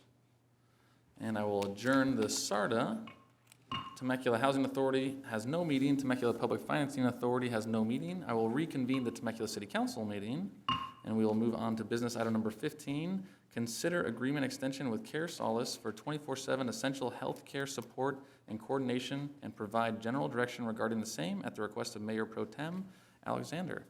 Director Rousseau, you have a staff report, please? Yes, I have a PowerPoint on this. So we'd just like to go through a little bit of background here on our Care Solace contract. Just as a reminder, the city began by adopting a pilot program for fiscal year 2024 and 2025. At that point in time, for that year, we were being charged $2.50 per resident for the city of Temecula to provide this service. Care Solace is a healthcare navigator service, so while it doesn't provide mental and behavioral health care, it helps anyone who has any questions about how to access care that's available to them find the resources they need to address mental and behavioral health care questions. Just a quick note I wanted to clarify for anyone as you hear this. When we talk about the cost per resident, the Temecula Valley Unified School District already has a contract with Care Solace, which covers their students and their immediate families. So when the city picked up this contract, it was to cover the remainder of residents of the city who were not already covered by the TVUSD contract, which is why when you hear, for instance, $1 per person, and then it turns out to be $69,000 a year, it doesn't sound like the right number, but it's because we back out the portion of our population that's already covered by TVUSD. So at the conclusion of the first pilot year, council then approved funding to cover the first half of this current fiscal year. And that gets us through the end of this month, through December 31st. Currently, this item is before you to consider some options to extend and possibly fund a portion of the extension of that contract. Just to give you a sense of the scope of the contract, during the time that we've been under contract with Care Solace, they handle an average of 716 requests per month for us and an average of 3,803 services per month. And just to clarify, obviously somebody may have one request for service that may result in multiple visits, multiple treatments, which is why the number of services per month is substantially larger than requests per month. Additionally, a request in 1 month, for example in January, could result in treatment that extends through several months. What we're finding, and I'll show you some additional data that we're receiving from Care Solace, is that 75% of the people in the city who are utilizing this service either have no insurance or they are on public insurance. The current cost under the new contract is $1 per resident. So Care Solace extended a rate, dropping it down from $2.50 per person to $1 per resident. And less those who are covered by the TVUSD contract, that amounts to $69,800 per year. Just to walk through some of the data that Care Solace has shared with us during the time that we've had a contract with them, they've received a total of over 11,000 service referrals and requests, and they've provided over 58,000 service matches. On average, it takes them 1 day or 24 hours to match someone with a service provider, 9 days to get them into an appointment on average, and there's a note there, this is client dependent. Obviously, there's an element there of, as a client, you have to take some initiative to get into the appointment, or your availability may dictate how soon you can get in. And 95% of total requests have received matches. This gives you a sense of the month-by-month breakdown of the mental health service requests. Now, looking at that, I took the average to get the 716. I averaged it from the month of September of 2024, meaning I took out July and August because we started the contract in July, so you can see July and August numbers are really, really low. So we've averaged 716 requests for service per month. What I'd like to point out is that those peaked last year in December and January, which goes along with all of the data that we see around mental health issues peaking around the holidays. However, if you look, you will notice October and November of this year, we showed a steep drop off, and honestly, we're not sure why that occurred, so we've asked Care Solace to kind of dig in and find out, is there an issue with the QR code that people are using to access? Is there some reason we can find that there was such a steep decline? Because those numbers are actually lower than the same point in time last year by a good bit. This is the same chart for services provided. So again, if we average that through September of 2024 through November of 2025, we're averaging 3,803 services provided per month. This is where we see that almost 75% of the people who receive service through Care Solace either on public insurance, which is a little over half, or no insurance, which is 23%. And the reason why that's important to note is that a lot of times people who are on public insurance or no insurance have greater barriers to navigation through the services that are available to them. They have less resources available to help with that navigation process, and the services themselves may be more difficult to navigate and access, as opposed to private insurance, which oftentimes has a higher degree of accessibility and support for finding and connecting with the correct services. So this is the most interesting thing I saw in demographics. And the reason why I highlighted this, the green circle there on gender, is that when we rolled out this service, women were using this service in the city of Temecula at a rate of 5 to 1 more frequently than men. And we saw that disparity continue and gradually decrease over the last year. And it was really interesting to me because this is the first month that we've actually seen a higher utilization among men than women in our community. So, you know, I can't even speculate as to what's caused that uptick, but it is really interesting to see that it was a pretty significant and consistent trend over time, that when we started it, for the first several months, women were outpacing men utilizing the service 4 to 1, 5 to 1, consistently. And gradually, it started to even out, and so I just thought that was worth highlighting. And then in the next slide, I'd like to point to the age group. So what this shows you is those first 3 bars on the left are, you know, young children, older children, preteen, and you can see we're sub 1% on that, which is exactly what we would expect because those children are covered, for the most part, they would be covered by TVUSD. So this just shows us that the city's portion of this contract that we're picking up is primarily providing coverage to those age ranges that are outside of the TVUSD coverage. So makes sense. It just kind of validates what we suspected. Finally, this provides some information about the type of treatment people are seeking. You can see there's a great variation there in terms of the services that people are seeking. The Applied Behavioral Analysis, or ABA, at the bottom with 308, that's a type of treatment that's often provided for individuals with autism spectrum disorder or developmental disabilities. We also saw that about 6.8% over the lifetime of our contract with Care Solace, about 6.8% of treatments delivered were specifically for self-harm and suicidal ideation. So that provides you an overview of the service and what we've seen in terms of how our community is utilizing Care Solace as a service. For next steps, the city manager can administratively extend the contract. However, the city manager cannot administratively allocate funding. This item is at the request of the Mayor Pro Tem, who has expressed an interest in continuing the service, particularly to get us through this December-January timeframe so we can see, you know, that we're serving community when we probably have the highest need. But also, Mayor Pro Tem has expressed an interest in looking for outside sources of funding so that this doesn't become an ongoing city-funded service. And with that, council would need to approve an allocation of funds for us to continue the service. Staff and the Mayor Pro Tem are actively seeking alternate sources of funding. The cost to extend for the remainder of this fiscal year is just under $35,000. It's $34,900. So what staff would recommend at this point, if there's council will, would be to allocate funding at least for a couple more months of this contract, which will enable us to continue to pursue a couple of different options we've identified that may provide funding for the remainder of the fiscal year and hopefully for the future beyond that. And with that, I'll turn it over to the Mayor Pro Tem if there's anything she would like to add. All right, thank you very much, Erica. Great job on the presentation. A couple things. Thank you very much, council members, for allowing this to have taken place so far. I think it's done really amazing things for our city. We can see the numbers. Again, kind of a weird thing in November. I don't know if I can just put this out there, Erica, depending upon how things go this evening, can we get in touch with the school and Marietta, because I know since they both contract, and see if they're finding the same numbers, because that might be kind of helpful. Yeah, that's a great suggestion. I'll definitely do that. Okay, thank you very much, ma'am. Just moving forward, exactly how Erica had said it, I am looking to see how the community can support this. I do not want our government to continue to pay for this here at the city level. I believe there are partners that can come in and who are specialists in this area who would definitely be wonderful partners to be able to hold this and continue to support these individuals who are needing it through our city, our businesses, our organizations. I will tell you, being in the line of work that I am in, I am seeing more and more health-related issues on a daily basis.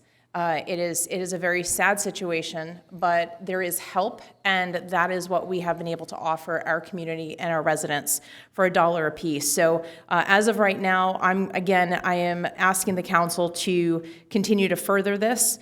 I am looking for our leadership to be able to help support our community, our first responders, if they utilize this for those individuals that they meet out on the streets who are using it, as well as our homeless.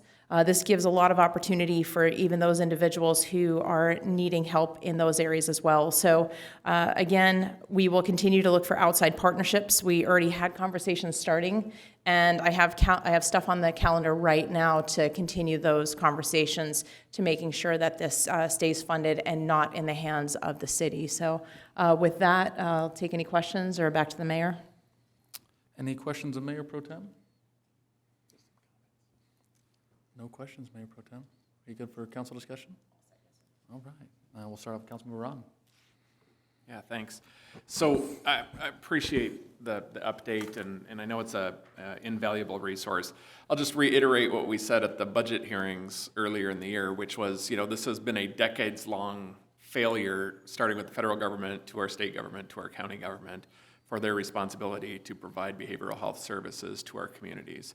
And it frustrates me that the city is filling in a very important and much-needed gap without having the infrastructure or, they're collecting money from, property taxes and other things to pay for behavioral health services, and yet these gaps still remain, and I find this to be deeply frustrating.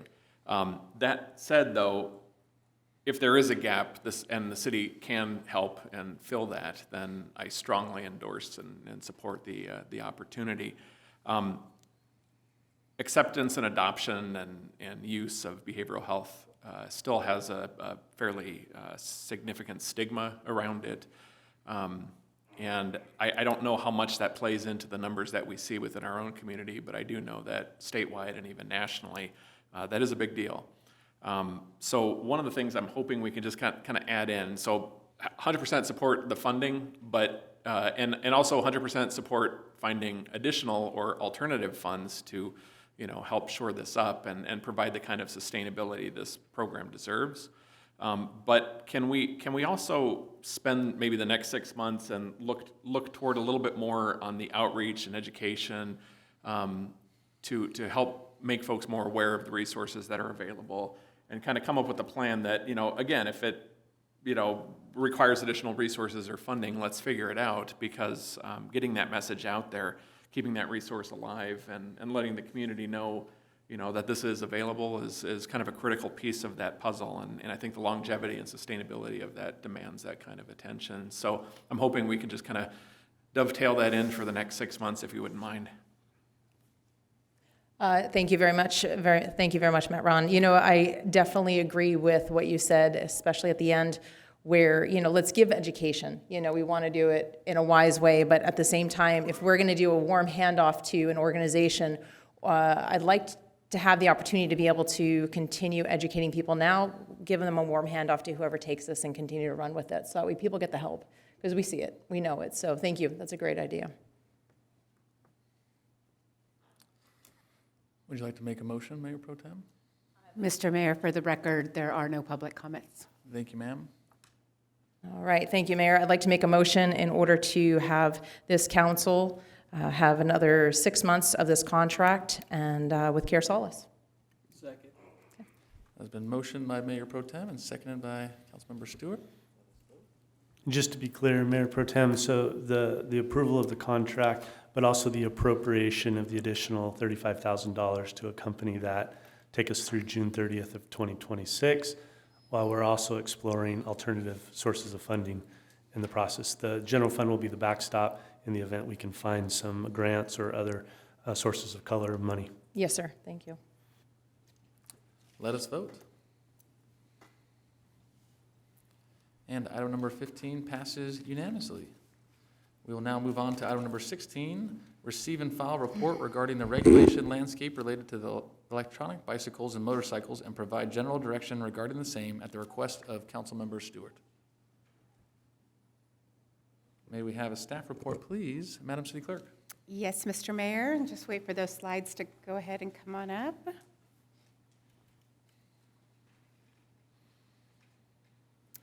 So tonight, we are here at the request of Councilmember Stewart to go ahead and have the council receive and file a report regarding the regulation landscape related to electronic bicycles and motorcycles, affectionately referred to as e-bikes and e-motorcycles. Next slide, please. So I think before we go into all of the new legislation that's impacting this space, we're going to remind everyone really quickly that there is a significant difference between e-bikes and e-motorcycles. I'm sorry, I'm also fighting a cold, so if I have to sneeze in between, I apologize. An e-bike is specifically a pedal-assisted bicycle with speeds of 20 to 28 miles per hour, ideal for city commuting and casual use. It does not require a license or registration. An e-motorcycle, on the other hand, is a high-performance vehicle with higher speeds like a motor vehicle, longer range, throttle-based system that requires license, registration, and insurance. So as you can see in the picture there, one has pedals and one does not. The one with the pedals is the e-bike, the one without the pedals is the e-motorcycle. Next slide, please. Now, just talking about e-bikes, there are 3 classes, and this was legislated in 2015 under AB 1096. It's also now codified in the vehicle code. So class 1 is what we refer to as a pedal assist only. The motor cuts off at 20 miles per hour. A class 2 does have a throttle capable. Motor can propel without pedaling, and it cuts off at 20 miles per hour as well. Class 3 is a pedal assist only, and the motor cuts off at 28 miles per hour, and it does have to have a speedometer. Now, once again, a reminder, if a device exceeds 20 to 28 miles per hour, it is not an e-bike. It is an e-moped, e-motorcycle, whatever it may be, but it is not an e-bike. Next slide, please. All right, so this e-bikes is a topic of conversation everywhere. So all 484 cities in the state of California, cities across this nation, even internationally, folks are talking about e-bikes specifically. In the last year here in California, multiple jurisdictions, cities, counties, even unincorporated areas are reporting that there is rapid growth in e-bike ownership among youth and families. There's heavy use of e-bikes on streets and multi-use paths, often at speeds significantly higher than our traditional bicycles. There is a proliferation of high-powered, throttle-only e-dirt bikes that look like bicycles but are legally motorcycles. And there's a lot of local political pressure in response to injuries or near misses with rising use of e-bikes. Next slide, please. So there's been a lot of legislation in this space. We have gotten here in the city of Temecula some inquiries about limiting the use of e-bikes for youth under 12. Well, that particular piece of legislation, AB 2234, which was passed in 2024, it is San Diego County specific. The program, San Diego Electric Bicycle Safety Pilot Program, it runs through January 1st, 2029. It authorizes San Diego County and cities to adopt ordinances that do prohibit e-bikes for kids under 12. And it also treats violations as infractions with either a modest fine or some sort of completion of an e-bike safety training course. So I want to make that really clear for the record, as Councilmember Stewart had requested, that AB 2234 is limited to San Diego County and not applicable to cities within Riverside County or any other county. Now, AB 544, that just passed. It is effective January 1st, and it requires all e-bikes at all hours to be equipped with either a red reflector or a solid flashing red light with built-in reflector on the rear, visible from 500 feet when illuminated by a vehicle's headlamps. The only difference in this piece of legislation is it used to be set for particular hours. So it used to be like, okay, after dark, this is the requirement. This bill clarifies that, and it's at all hours now. An accompanying bill by the same legislative author, AB 545, reaffirms that a person may not modify an e-bike speed capability so that it no longer meets the statutory definition of an e-bike. Essentially, you cannot modify an e-bike to go beyond 28 miles per hour. It also prohibits the sale of applications, so our apps on our phones and such, that can modify the speed capability of an e-bike beyond allowed limits. So Next slide, please. The legislation is slowly catching up. Under AB 965, which also passed this year, this one's a pretty significant one, and it does apply statewide. It prohibits the sale of any Class 3 e-bike to any person under 16 years of age, okay? With an infraction that is punishable by a fine up to $250. So here in Temecula, that's something to keep in mind. If you see, a young person on an e-bike, we're really talking about Class 1 or Class 2, hopefully, because Class 3, starting January 1st, anybody under 16 cannot operate that. And then we have this last one, which is more of a technical piece, but AB 875, it actually authorizes peace officers to remove and impound e-bikes as well. And there's some other, it also authorizes removal and impoundment when a Class 3 e-bike is being operated by somebody under the age of 13. So it's putting that enforcement teeth into AB 965. Next page, please. All right. So the one thing that is coming up, yes, sir. Can I ask a quick question? Sure. On 965? Yes, if we can go back to the other slide. Prohibits sale, but not use? That is the legislation. I mean, because most of these are being bought by parents, right? Sure. So what do But the legislation says prohibit sell. Okay, that's useful. Yeah. So like I said, the legislation is moving and catching up. However, Councilmember Ron, if you notice, can we go back to that previous slide?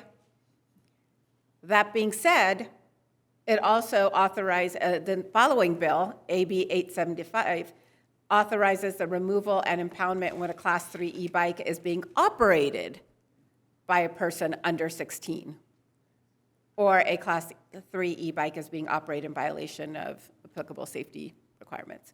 So, food for thought. Next slide, please. All right, so one of the things that is pending in the next few weeks, the city is in coalition with other cities and counties, our public safety professionals, as well as multimodal access organizations across the state, signing on to a letter to request that the legislature go ahead and convene the informational hearing that is required under SB 381. And so under SB 381, which was passed in 2023, it's that particular piece of legislation was enacted to provide California with a comprehensive understanding of safety challenges related to e-bikes and similar devices. It really was designed to provide some data points and some sort of a report format so that the legislature moving forward as the e-bike space continue to expand would have some data to fall back on in order to provide some regulations. So the hearing is going to allow the legislature to go ahead and surface those findings and clarify how existing statutory definitions interact with the evolving e-bikes and e-motorcycles, and then hopefully go ahead and inform additional opportunities for legislation for alignment on education, enforcement, infrastructure, and overall future data collection. Since many of these issues, whether it's device classification, sales practices, rider age, enforcement authority, go well beyond any single agency jurisdiction, the statewide forum is needed. So a lot of these things cannot be regulated city by city. It must be at the state level. Cal Cities is also currently conducting a related survey right now. And so that is also in support of Cal Cities' participation in that particular informational hearing. Next slide, please. So what are other cities doing? Well, they're doing the best that they can, just like the city of Temecula is. So the San Diego region, they have a little bit more leeway given the passage of under AB 2234. So cities like Carlsbad, Chula Vista, Coronado, San Marcos, Santee, they are going ahead and taking advantage of that pilot program to go ahead and bar youth under the age of 12 from riding Class 1 and Class 2 e-bikes, and definitely tightening up their rules along beach areas and public paths. Marin County, so now we're talking about Northern California, unincorporated areas. It's interesting, they have adopted an ordinance that prohibits people under 16 from operating Class 2 e-bikes. and requires helmets for all Class 2 riders, regardless of age, on county facilities. So, and then there's coastal cities. So there's a variety of coastal cities that are regulating the use of e-bikes, irrespective of class, on their, let's say, their boardwalks or their promenades or any place that is heavy with public. So one of the things to really note is that most agencies do not have a local ordinance beyond which is required by state law. So most agencies are doing exactly what Temecula is doing by way of community education. Many have partnered with school districts, just like we have, on education campaigns, updated our websites, added law enforcement videos, and these made materials available online. Next slide, please. Temecula specifically has engaged in heavy education with our school district partners and our law enforcement officers. We've created a program that includes mandatory instructional classes for students riding e-bikes to and from middle and high schools. We're planning to launch a similar online e-bike safety course in 2026 for students and families outside of the school district. We've also developed e-bike safety classes for parents and children. The City Council did pass an ordinance in 2024 related to e-bike usage in our parks. Our website is up to date and tons of information can be found there. Next slide, please. So with that, what I'm going to do is I'm going to go ahead and turn it over to a few other folks here. That gives you the legislative background and shows you how active we are, how active we have been, and how active we are going into the next legislative session. And I believe, Tim, you are here from the school district. And so we're going to go ahead and turn it over to Tim from the school district to give an overview of how their program is working before we hear from our law enforcement. And then we're going to go ahead and hear from Public Works before we turn it over to Councilmember Stewart to finish it up. All right, thank you. Thank you for the time today to talk about this. Really, in our TVUSD efforts, one of the things we felt very strongly about is our purpose. And we do have one of the largest active captive audiences. We have large resources, and we feel a responsibility to our students and our staff, our parents, to our community to work with the overall safety in bike and e-bikes and scooter safety in our town, obviously. You can look at some of the reports, and some of you guys have firsthand experience in our town with kids zipping by and doing all those interesting choices they choose to do with those. But you can see some of the reports show the increase in traumas over the last 5 years are staggering. 49% fold increase in e-bike head traumas. And the goal here really is for us to put in a program which we have implemented, and it is successfully moving right now in our district, where students are going through our modules, our program that we have set up, and get that information to them, have them go through it and understand the safety of what is needed to ride an e-bike or a bike or a scooter to school and be safe on it. And some of our efforts you'll see is we started with Vail Ranch Middle School, where I actually piloted the program as the assistant principal at the time. We had somewhere around 130 to 150 e-bikes that I would count on a daily basis that kids were bringing to school. Out of the 730 kids we had there, it's an interesting percentage there. And what we did is we ran that with them, and we gave the information out. We brought the kids together, and it was very successful. Students were very interested in it. Parents were calling in. Students were emailing me, I'm going to get a new bike. I want to get my kid a bike. Which ones do I get? And what is the program I got to do? I know I need to get this sticker, this tag for my bike. What do I got to do? So as we got that information out there, we saw over time, and even now I'm at Bella Vista Middle School, I get emails from parents and students along this, what do I need to do and before I can bring my bike?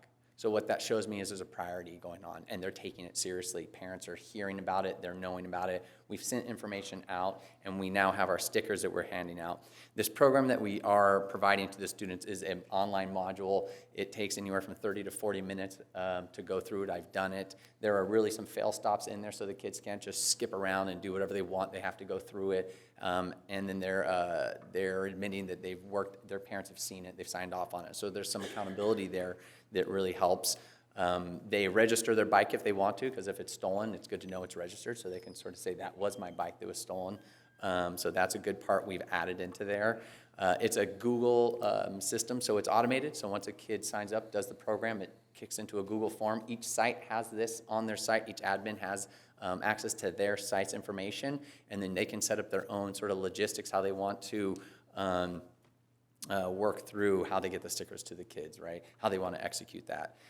Students will receive the registration stickers, put them on their bikes or scooters, and then that will be registered within our system, so we know that. So if we have an issue or we need to talk to a kid about it, we can pull that up and say, actually, this was issued to you, so we have a stream, a through line for that. Next, you'll see we have all this data available to us. This is just examples of the registration we have and the stickers we give them. We've rolled it out at our secondary, middle school, and high school so far. And up to date, just as an update, this is what we have going on, is we have over 1,000 kids who have actually done the modules, who we've given stickers out to. We're looking at over 1,700 by the end of the year or more. So that's a success for us, and we feel really encouraged and strong about our program and the efforts we've put with all of the other outside sources, with the sheriff departments and Temecula bike riders and all of the other programs that have come together to do this for TVUSD to really help the students and the parents feel that we are taking this seriously. So thank you for your time, guys. Thank you very much. And with that, thank you, Tim. With that, we invite up Lieutenant Vic Pearson to give our law enforcement perspective. Good evening, Mr. Mayor, City Council, City team, City residents. Thank you for the opportunity to provide an update on the Riverside County Sheriff's efforts related to e-bike education and enforcement here in the city of Temecula. Over the past year, the Sheriff's Office has made e-bike safety one of our primary community risk reduction priorities. We have seen firsthand that improper e-bike operation, particularly by juveniles, creates significant hazards for riders, drivers, and pedestrians. In response, we adopted a multi-pronged strategy focused on education, enforcement, and long-term prevention, all in partnership with Temecula Valley Unified School District and our community stakeholders.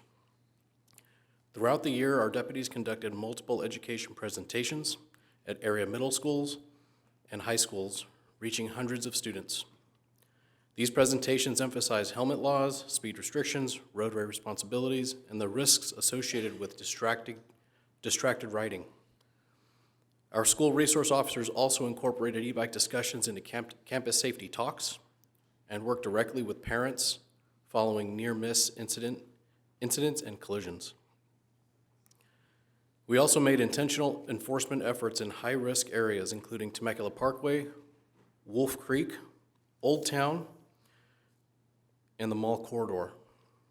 Deputies conducted targeted patrols during peak hours, addressing violations such as failing to stop at controlled intersections, unsafe speeds, riding without helmets, and traveling the wrong way.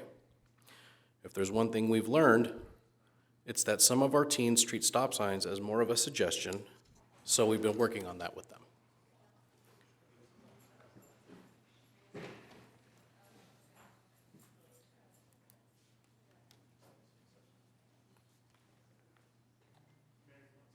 Mr. Mayor, we'll go ahead and take a recess for 5 minutes. Thank you.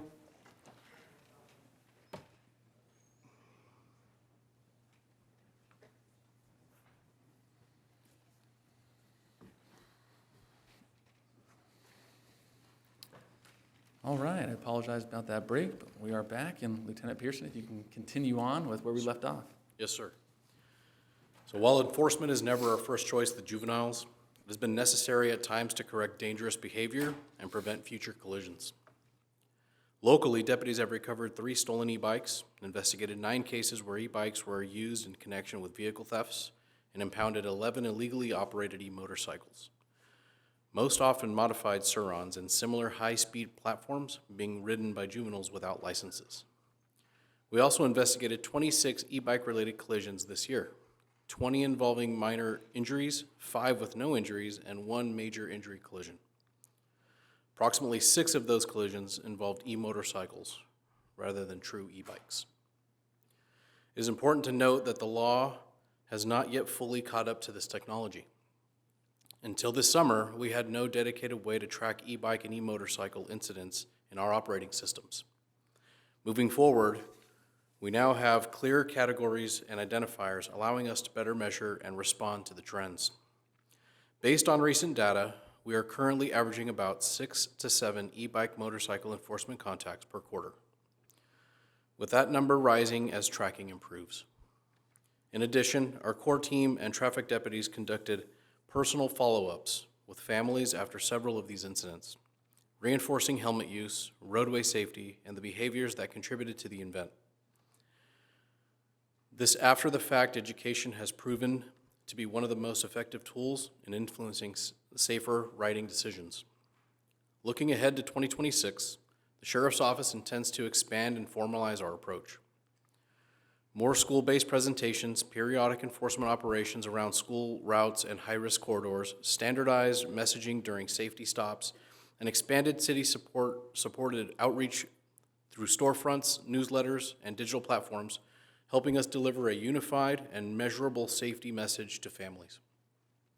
We also recognize that parents play the most vital role in keeping their children safe. With ownership comes legal responsibility. When juveniles engage in behavior that places themselves or others in danger, parents may face potential liability, including child endangerment exposure in more serious circumstances. When conduct rises to the level of criminal behavior, we will continue to refer cases to the District Attorney's Office. Our goal is transparency with families regarding obligations and consequences. Temecula continues to be a leader in prioritizing youth safety, and we remain committed to supporting that mission. We appreciate your partnership and will continue working alongside you to ensure our community remains safe, informed, and proactive. Thank you for your time. Thank you, Vic. And now we'll turn it over to our Public Works Director, Ron Moreno, for an update. Good evening again, Mr. Mayor, City Council. So I'm going to be reading and summarizing out of our municipal code, which is what Public Works goes by as far as the direction we receive by the City Council, in order to appropriately sign parks, sign sidewalks, and really try to make sure that the public is safe with regards to e-bikes in our areas. So this is under section 10.24.040, bicycles on sidewalks and trails. So the very beginning of it talks about how Class 1 e-bikes and Class 2 e-bikes are allowed on city sidewalks, with the exception, and here's the key point, it's the exception of being in any business district. In other words, we would consider Old Town a business district. You're not allowed to ride e-bikes in Old Town. Also, upon any bridges, in pedestrian underpasses, pedestrian overpasses, or upon sidewalks adjacent to any school building. So even around the school areas, the children must get off the bike in order to move them across and into the school area. So that's something in our ordinance. Also, no person shall ride a bicycle, Class 1 Class 2 e-bike, upon a sidewalk in an area where riding a bicycle or unicycle is prohibited by ordinance. And here's a key point, appropriate signage is posted advising the prohibition. So where you'll see that is we have a lot of signage in our parks. Ronald Reagan, Harveston, we do not allow e-bikes in those areas. Even though it mentions that we can have e-bikes on certain sidewalks and trails, we have been directed that in those particular parks and other parks as well, no e-bikes are allowed. But that has to be accompanied by the appropriate signage. Then also, any person riding a Class 1 e-bike, Class 2 e-bike needs to follow the rules of the road. I think that's common sense. Follow exactly the rules of the road as you would any other bicycle, making sure that when overtaking a pedestrian, you shall give audible signals, pass to the left, those types of instances of watching the rules of the road. And then C, section C or subsection C says Class 3 bikes are prohibited from being ridden on all sidewalks and trails.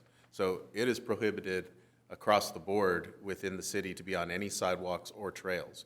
Now, obviously, we have a robust bike plan throughout the city. They can be out there with the appropriate licensure and with the appropriate age restrictions. However, we do prohibit any Class 3 e-bikes to be on any sidewalks or trails. So other than that, Class 1 e-bikes and Class 2 e-bikes may be ridden on trails within the city. However, as noted, there are quite a bit of things that are not allowed. As I mentioned, business districts, schools, pedestrian paths, pedestrian undercrossings, overcrossings. So there is a restriction in place for these e-bikes. However, as Lieutenant mentioned, it's not always obeyed by the rules of the road. It's not always obeyed. However, we do have the ordinance within it. Also, it mentions about the different types of e-bikes. That's already been gone over, but wanted to make sure that we mention that the definition, when we talk sidewalks and trails, it would be any trail of any class. So there are different classes of trail. And then sidewalks mean any portion of the city right-of-way designated for pedestrian travel. So all in all, what we can say is that we are very proactive with our signage, very proactive in the parks. And so at any time, if the city council deems it, then by direction, we can sign anywhere for restrictions on class 1, 2 bikes, and then 3 are not allowed. And that is the summary of our ordinance. Mr. Mayor, at this time, we would like to go ahead and turn it over to Councilmember Stewart for the final portion of the staff report. I will also note, Mr. Mayor, we do have one public comment on this particular item. Thank you very much. Councilmember Stewart, would you like to hear the public comment before or after? Yeah, let's do Yeah, we'll have that public comment now, please. Okay, our one and only public comment is from Ernie Castro. Welcome, Ernie. Welcome back up to the podium, Mr. Castro. Thought you were done with me. I'm Ernie Castro. I'm the president of Bike Temecula Valley. We wanted to give you some of our input on e-bikes. We know how sensitive this topic has become. First, I want to acknowledge something that makes this topic uniquely challenged. We want all riders, especially our children, to be safe without discouraging people from riding. Temecula has worked hard to support active transportation, and every day we see the benefits.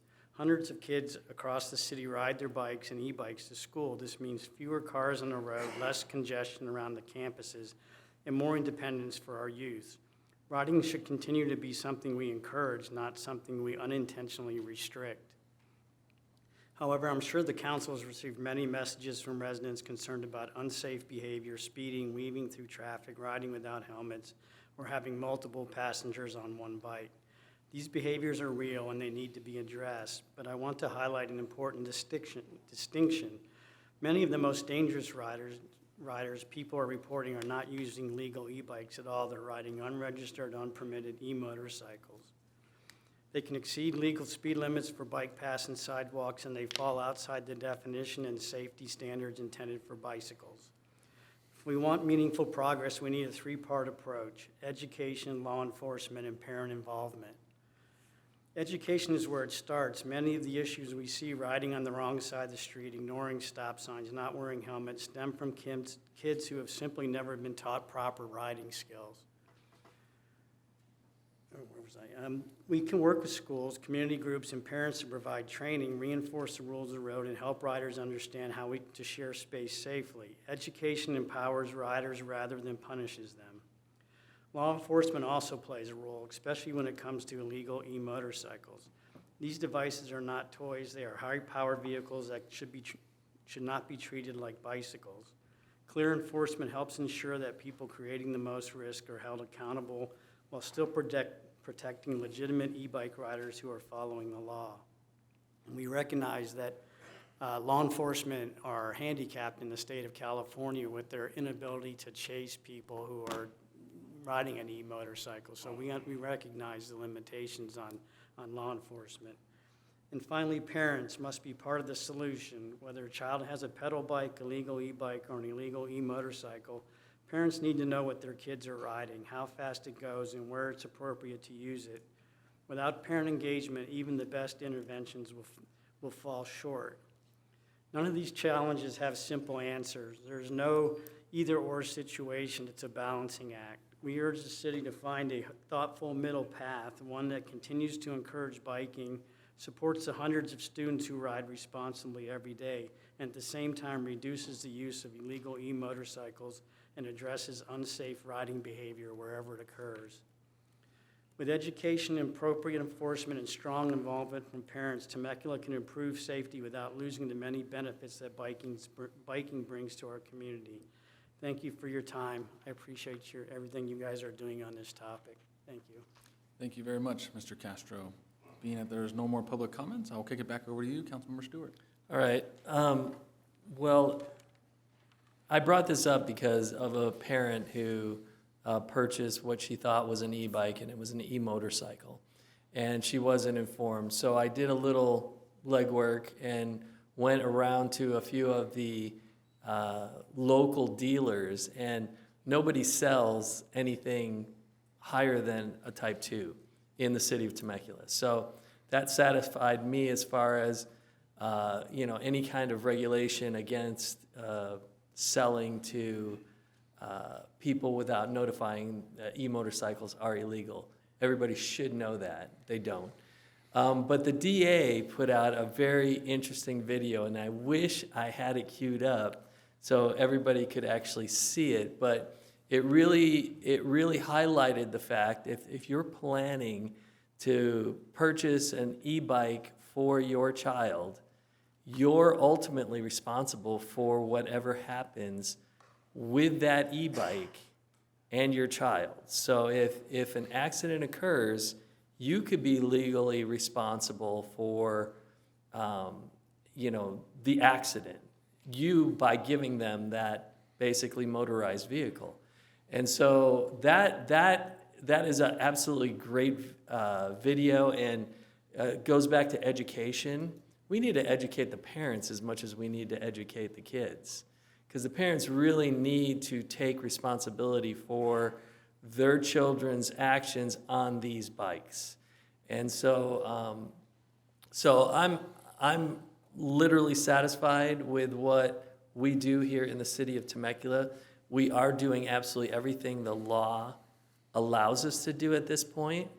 And I think if the state law gets more restrictive, I definitely see us probably jumping on board with all of that. But as of right now, the law and the legislation is definitely playing catch up when it comes to e-bikes. And e-motorcycles are a whole different animal.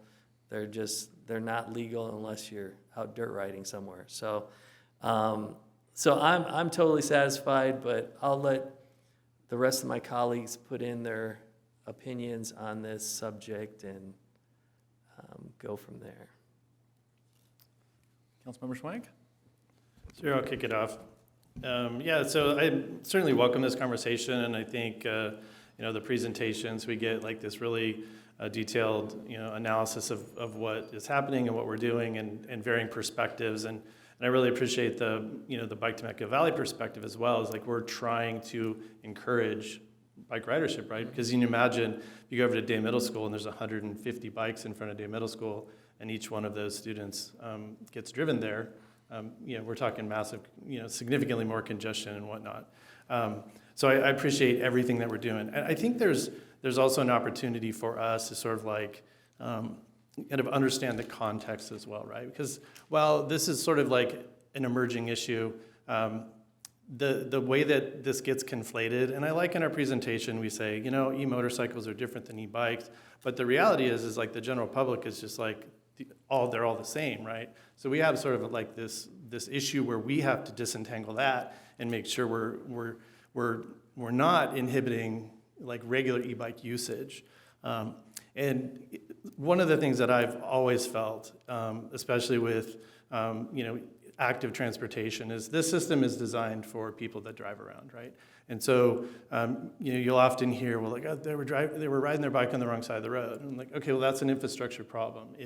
If your school is on the same side of the road as your house, your parents are going to tell you to go the shortest distance, right? They're not going to ask you to, hey, go out there and make a left-hand turn onto Margarita and then go down 3 streets and make another left-hand turn, right? So like we have to kind of think about it differently, because when we think about it from an automobile perspective, well, that just seems normal because that's what we've always done. When you think about it from an active transportation perspective, we have to think of different ways to build the environment to make it so that it's so much safer. And then again, like the perspective of collisions and fatalities, like annually in the United States, over 40,000 Americans are killed in vehicle collisions every year. The information on e-bikes is not as robust as the Department of Transportation in there, and they have a fatality analysis reporting system. It's called FARS, so you can look that up. Riverside County has about 1,500 vehicle deaths every year, and the city of Temecula is about 5 or 6 typically. And so like having that perspective. And we certainly don't want kids on e-motorcycles tearing up our parks. We don't want them racing down the middle of Margarita Road. Like those are real issues. But we need to think about ways that we're not penalizing families and really forcing kids to not get some autonomy, to not be able to get out on a bike. So let's try to build an environment where we can support that in as safe way as possible. And a lot of that is on infrastructure investment. So thank you. Thank you. Councilmember Ron. Yeah, just a couple quick observations and then a question for, I think, our city attorney maybe on this one. So the legislation that was passed for specifically San Diego County to put in place, age restriction of 12 years old for e-bikes, and some of the cities are following suit like we saw. And so I had an opportunity, since we did talk about this, to look at sort of the legislative record on why that specific bill was written and what the decision-making was regarding, specifically a 12-year-old cutoff, and both the risks and hospitalizations, and there was just a lot of great information that was provided. What's preventing Temecula from following suit? The argument that Temecula doesn't have the authority to do that is one of preemption, that the state has occupied the field of safety, particularly with that legislation being passed. It's not absolutely clear, but that would be where the arguments would come from, that Temecula does not have that authority. It doesn't have the authority. Right. So preemption. So, but oftentimes you'll see in a lot of these laws that, the state can set the bar, but there's still an allowance for municipalities to You see that be quite more often in the restrictive. vehicle code. That Right. They establish standards, but then they specifically give cities and local governments the authority to act. Yeah, can we just, because I would find it a little ridiculous for us as a community if this is a high risk and, getting into obviously the next couple of years of use, watching, potential accidents and things occur for 12 and under. And we have to wait for this pilot project to run until 2029 before, we're making it. I mean, but potentially that could be, the issue. So I'd just kind of be curious whether or not, and maybe poke at it a little bit, whether or not we have, some, little bit of authority to look at that a little bit more closely, because what I read, it makes sense. And I'm not saying, that I want to start this whole argument within the community here, don't get me wrong, but it is a concern that maybe we could. You could also put something like that on your legislative platform, so you can push to have additional authority. Good idea. January, done.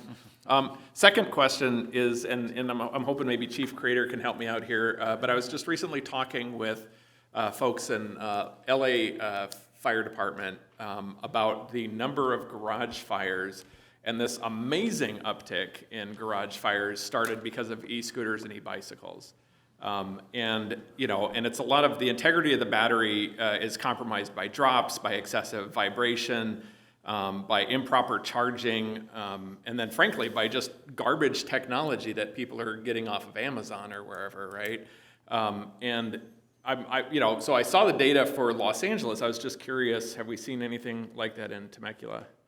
We don't have many fires in Temecula. We have had a couple of like scooters and things like that catch fire in the yard. One actually blew up and landed on somebody's roof. So occasionally we do have these types of incidents, but it's not prolific in the city, and we haven't had a house fire yet, but I could see us having something in the future. This is the technology and this is where we're going, so we're gonna have to learn how to deal with these issues and adjust accordingly as a fire department to handle them, because they're very hard to extinguish as well. So we've had a couple of incidents, but nothing inside a house. Okay, good. So do you think maybe we can, since we're having this conversation, just kind of make it a little bit of a priority to have a discussion around best practices and outreach and education for the parents, the schools that are, housing a lot of these bicycles and others. UL has ratings for and certifications. It's UL 2849 for whole bicycle and UL 2271 for battery packs specifically. It'd be great to know that our local retailers are only selling e-bikes that have those certifications.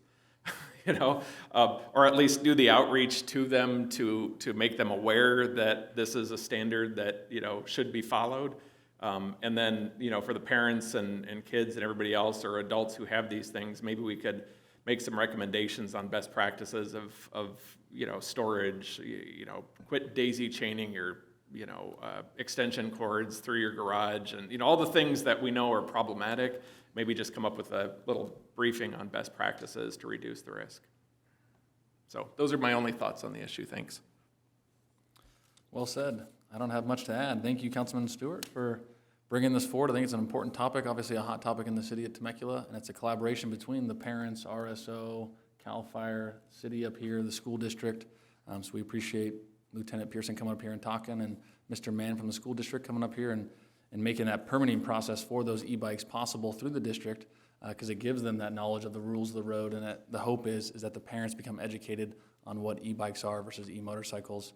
But also another thank you to Councilmember Stewart for going out to the bike shops and actually doing the due diligence to see if they are selling these, and they're not in fact selling them, so that is great news on the behalf of the city. So thank you, Councilman Stewart, for that, bringing that topic up, and I'm sure there will be more topics to come in the future.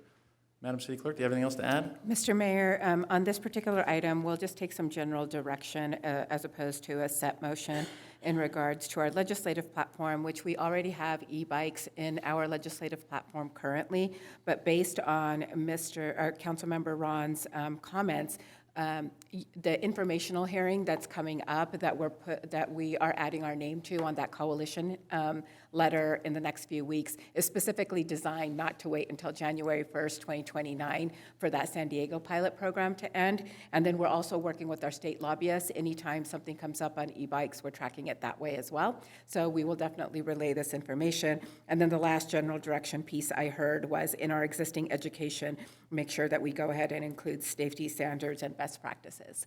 So unless there's any other direction that the council would like us to incorporate, we should be good to go. Sounds like. Councilmember Stewart. I have one more. You had mentioned Marin County have restricted type 2 e-bikes to 16 and older, correct? It's specifically on county facilities. Oh, it was on it was unincorporated and on county facilities. Okay, so it's not like a countywide something? No. Because I found that very interesting, and it kind of would solve a problem of giving someone under the age of 12 a more powerful e-bike. So if they were relegated to a type 1, they're only going to get up to 20 miles an hour, be a lot more palatable on sidewalks, where type 2 goes a little faster, probably a little bit more power.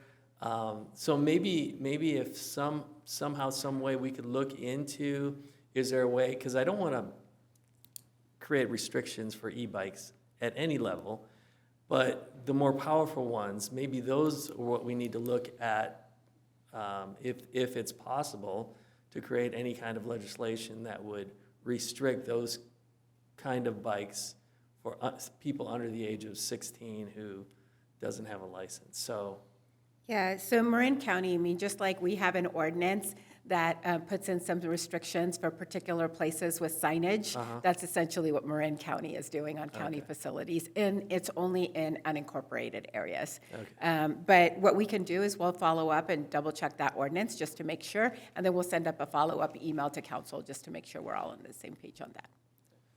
Thank you very much, Madam City Clerk. Seems like you hit the nail on the head there. I appreciate that. With that, we will move on to item number 17, consider the creation of a public-facing commission and provide general direction regarding the same at the request of Mayor Kalfas. Madam City Clerk, can we have a staff report, please? Yes, Mr. Mayor. So tonight we are actually considering the creation of a public-facing commission and requesting some general direction regarding the same at the request of Mayor Kalfas. So for background of this particular item, on November 18th, Mayor Kalfas had asked the council to go ahead and place an item on a future agenda related to this topic, and the request for placement was unanimously approved by the City Council. Earlier this year, on August 5th, the City Council held a joint workshop with Community Services Commission and the Race, Equity, Diversity, and Inclusion Commission to consider the creation of a new public-facing commission. The City Council at that time provided general direction to table the matter until the work of the General Plan Advisory Committee, GPAC, was complete, because there would be some items that would be generated from that work that could be relevant to a potential new commission. Next slide, please. At that time, at the joint workshop, the City Council considered several questions. Those 10 questions are before you. The City Council considered if it would like to create a new commission, what would its purpose be? What would its subject matter jurisdiction be? What would be the proposed work plan? How would the City Council assign new topics? When, where, and how often would the commission meet? Would the City Council hold joint meetings? How many members, what the selection process and appointment process would be, and any other direction that the City Council felt relevant. That is the direction we took at the time. And then again, a few weeks ago, Mayor Kalfas brought this item forward. And next slide, please. And now I'm going to turn it over to Mayor Kalfas. And Mr. Kalfas, we do have the next slide ready with your comments as well, if you would like us to forward to the next slide. You got it. Let's do the nenext slide first, and then we'll go to public comments if there are any. Okay. It's all yours, sir. Thank you very much. Well, let's go public comments first. Are there any? All right, I want to hear those first. We do have one public comment on this item. Let me just make sure there's no others. Yes, just one public comment that just came in. Mr. Jack Guerrero. Oh, I'm sorry. This one is actually for the appointment of the mayor. So you have no public comments on this item. Perfect. Thank you very much. All right, so essentially, and we can leave that slide up, like Madam City Clerk said, we had that joint workshop. We didn't take an actual motion on the item, but it was the consensus at that time to not move forward with a third public-facing commission due to the GPAC being in place. But as I said at that joint meeting, and as I'll continue to say today, it is my thought that although the GPAC is in place right now, the items before you on this slide are issues that will be here and present in our community throughout the process of the GPAC, but also after the GPAC. And I think that the GPAC would show issues like this. And in the agenda packet, I sent a whole list of things for my colleagues to look at and for the public to see. But with the third-facing public, of the public-facing commission, our third commission, my hope is that it fills the gap that we have in our community today.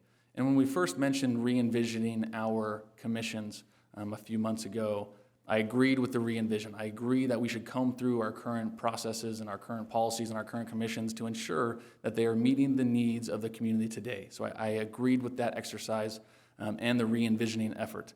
Where I feel like we fell short as a council is we didn't have anything in place to either replace those commissions or to fill the gap that we created when we got rid of the Traffic Safety Commission, the Community Services Commission, and the Ready Commission. I still feel like there are items in the community today that they are facing that a third public-facing commission, the one I have before you, could fill. And that is my hope with this. My hope with the third commission, and we can get to all the discussion and dialogue. Again, this is just my own 2 cents that you see before you on this slide. But I really want more accountability at the council level, right? You heard at that joint commission that we felt that staff was giving these commissions things to work on, and they had to fill their agenda with things that council didn't advise them to do just because there wasn't anything that was being given to them. So my hope would be is that there would be more accountability at our level up here between the 5 of us that put more out there to the commission, that essentially force the commission to do more work because there is endless amount of work that needs to be done in our community, and this commission could be a good place for that. With that accountability, my hope would be that we do have on our agenda up here one time in monthly meetings to have an agendized item about that commission, so we ensure that we are sending them much needed information and opportunities for them to identify different aspects in the community that may need some attention. So that is really my hope with this third commission. All the other things we can get to later. But as you see before you today, I kind of outlined this the way that our commissions are outlined today via the staff reports and the resolutions. And I added some more. And when you read this, a lot of what you see in here, I would say probably half of it, is a combination between the Community Services Commission and different aspects of other commissions that are involved in here but it also goes above and beyond what our previous commissions did. And we can go through each one of these points if my colleagues want. I really just want to get a sense of where we are, and maybe we still are in the same place we were at that joint commission, where maybe the thought is, hey, we want to wait until the end of the GPAC to see what they propose. And again, my thought is with this, I named it the Community Advancement Commission. That is just a holding place. We can always change that. But my hope with this commission is that it is that outward-facing ambassador commission that fills the gap where City Council is missing and needing engagement and outreach and enhanced communication from this commission to the council to advise us on things that are needed in the community. So I'm really here to discuss and discern and see what we believe is best for the community at this time. I totally understand the want and will to wait until the GPAC is over, but I think that the items mentioned before you on this slide are items that will be there. They're there right now. They will be there at the end of the GPAC, and I think that we can address them today with a third commission. But that's all I got for you. I can go through each one of these. We can talk about if we want a third commission, whatever the conversation lies to. I want to kick it off. Councilmember Ron? So, yeah, I mean, I agree with you, and I agreed back at the earlier meeting that there should be some sort of replacement, some sort of form of residents who have a unique perspective, who are willing to volunteer their time, and willing to help the city. I mean, you know, we had an outstanding group of folks who have dedicated a lot of volunteer time and a lot of service to our community to help make it what it is today. What this looks like specifically, I don't have the answer here tonight. And you know, my recommendation would be maybe we put an ad hoc subcommittee together, or maybe there's one that already exists for, you know, 2 council members to kind of sit down. Mayor Kalfas, obviously, you'd be one of those. But to help hammer out some details of what this could potentially be, come back to the full council with some recommendations and you know, hopefully get us all prepared for a little bit of a deeper dive. I like the GPAC. I like what we did with that. I think it's, you know, it's an amazing opportunity to get that communication going within the community, get those perspectives. But there's a lot of things that the GPAC isn't necessarily addressing. And, you know, one of the things we talked about earlier in the week were task forces. You know, we've done the I-15 task force. We did the cancer task force. We've done some remarkable task force over the years. That's one option, is to just create a task force for different items, right, and just do it that way. Problem is, you know, I've got 3 task forces I'd love to see started right now, and I'll bet all of you have, you know, 2 or 3 yourselves that you'd love to see, you know, started. So if we start throwing out task forces, the staff time and the amount of effort that's going to go in, if we have 15 of these going, it's going to dilute the whole thing, right? And so that, I don't think maybe hits the right note. And we still can reserve that as an option for really, you know, heady topics. But I would just say, you know, let's see what we can do in the new year and bring this back with some organization and some clarity. I like what you produced here. I saw it in the staff report that was provided to us, and more than happy to help assist in any way I can. Thank you very much, Councilmember Braun. Councilmember Stu? Yeah, yeah, I'm totally on board also for creating another outward-facing commission. I do like the idea of a task force to actually do a deep dive before we even get to make sure there's enough things for them to do and be a part of.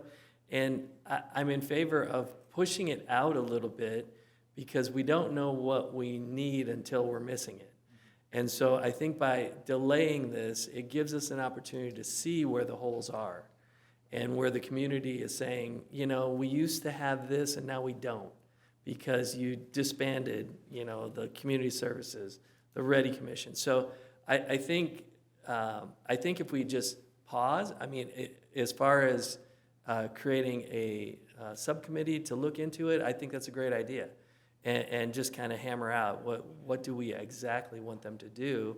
But I think it's going to take us a little time to figure that out, just based on you don't know what you're missing until you're missing it. And so that's what I'm in favor of. So I do like the idea of it.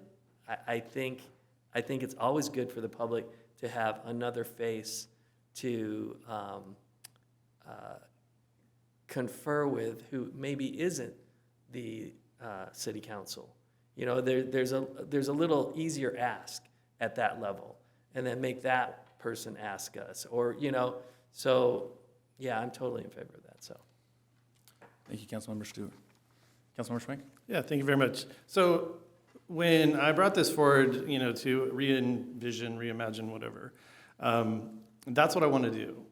This sounds a lot like what we've been doing when I sort of read through the proposal. It seems very much like the same. So then I would just ask the question like, well, why did we unanimously vote to get rid of traffic safety, Ready Commission, TCSD, if we're just going to sort of like do one thing? We could have consolidated. At that time, we could have sort of consolidated into one. I am all for more engagement. I think my vision of what that looks like is a little different. So like, I do think when we get down to trying to formulate what that looks like, it's going to look different. I'm coming from a commission. You know, I have a unique perspective of what that was like. In the beginning days, it was very much like show up and smile, you know, kind of thing. And it was like, okay, well, I'm not really about that. I'd like to like learn more about the city. And I will say over the years, like as the commissioners have come on, you know, the bar had been raised, right? Like things had changed and the commission sort of evolved a little bit. But they really held to that like core function. You know, they had a meeting once a month. You know, they showed up at a ribbon cutting or a groundbreaking.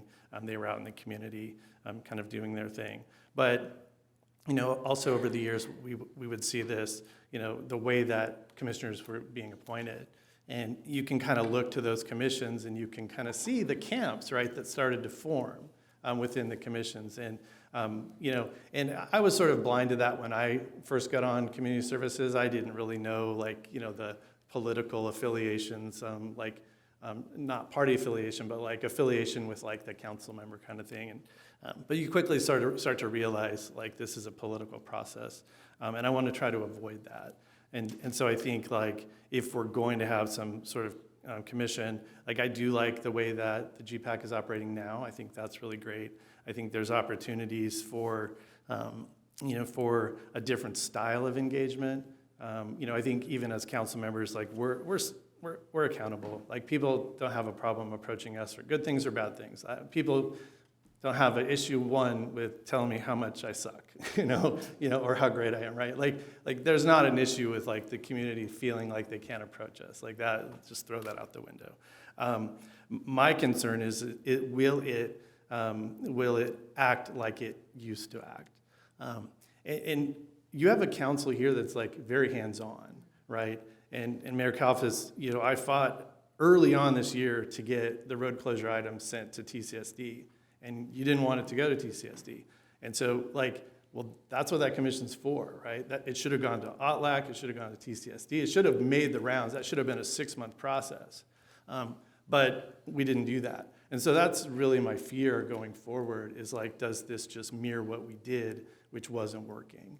You know, in many respects, and I'm going to say something that some folks might not like, the Ready Commission turned into a way to insulate the city council from certain topics, right?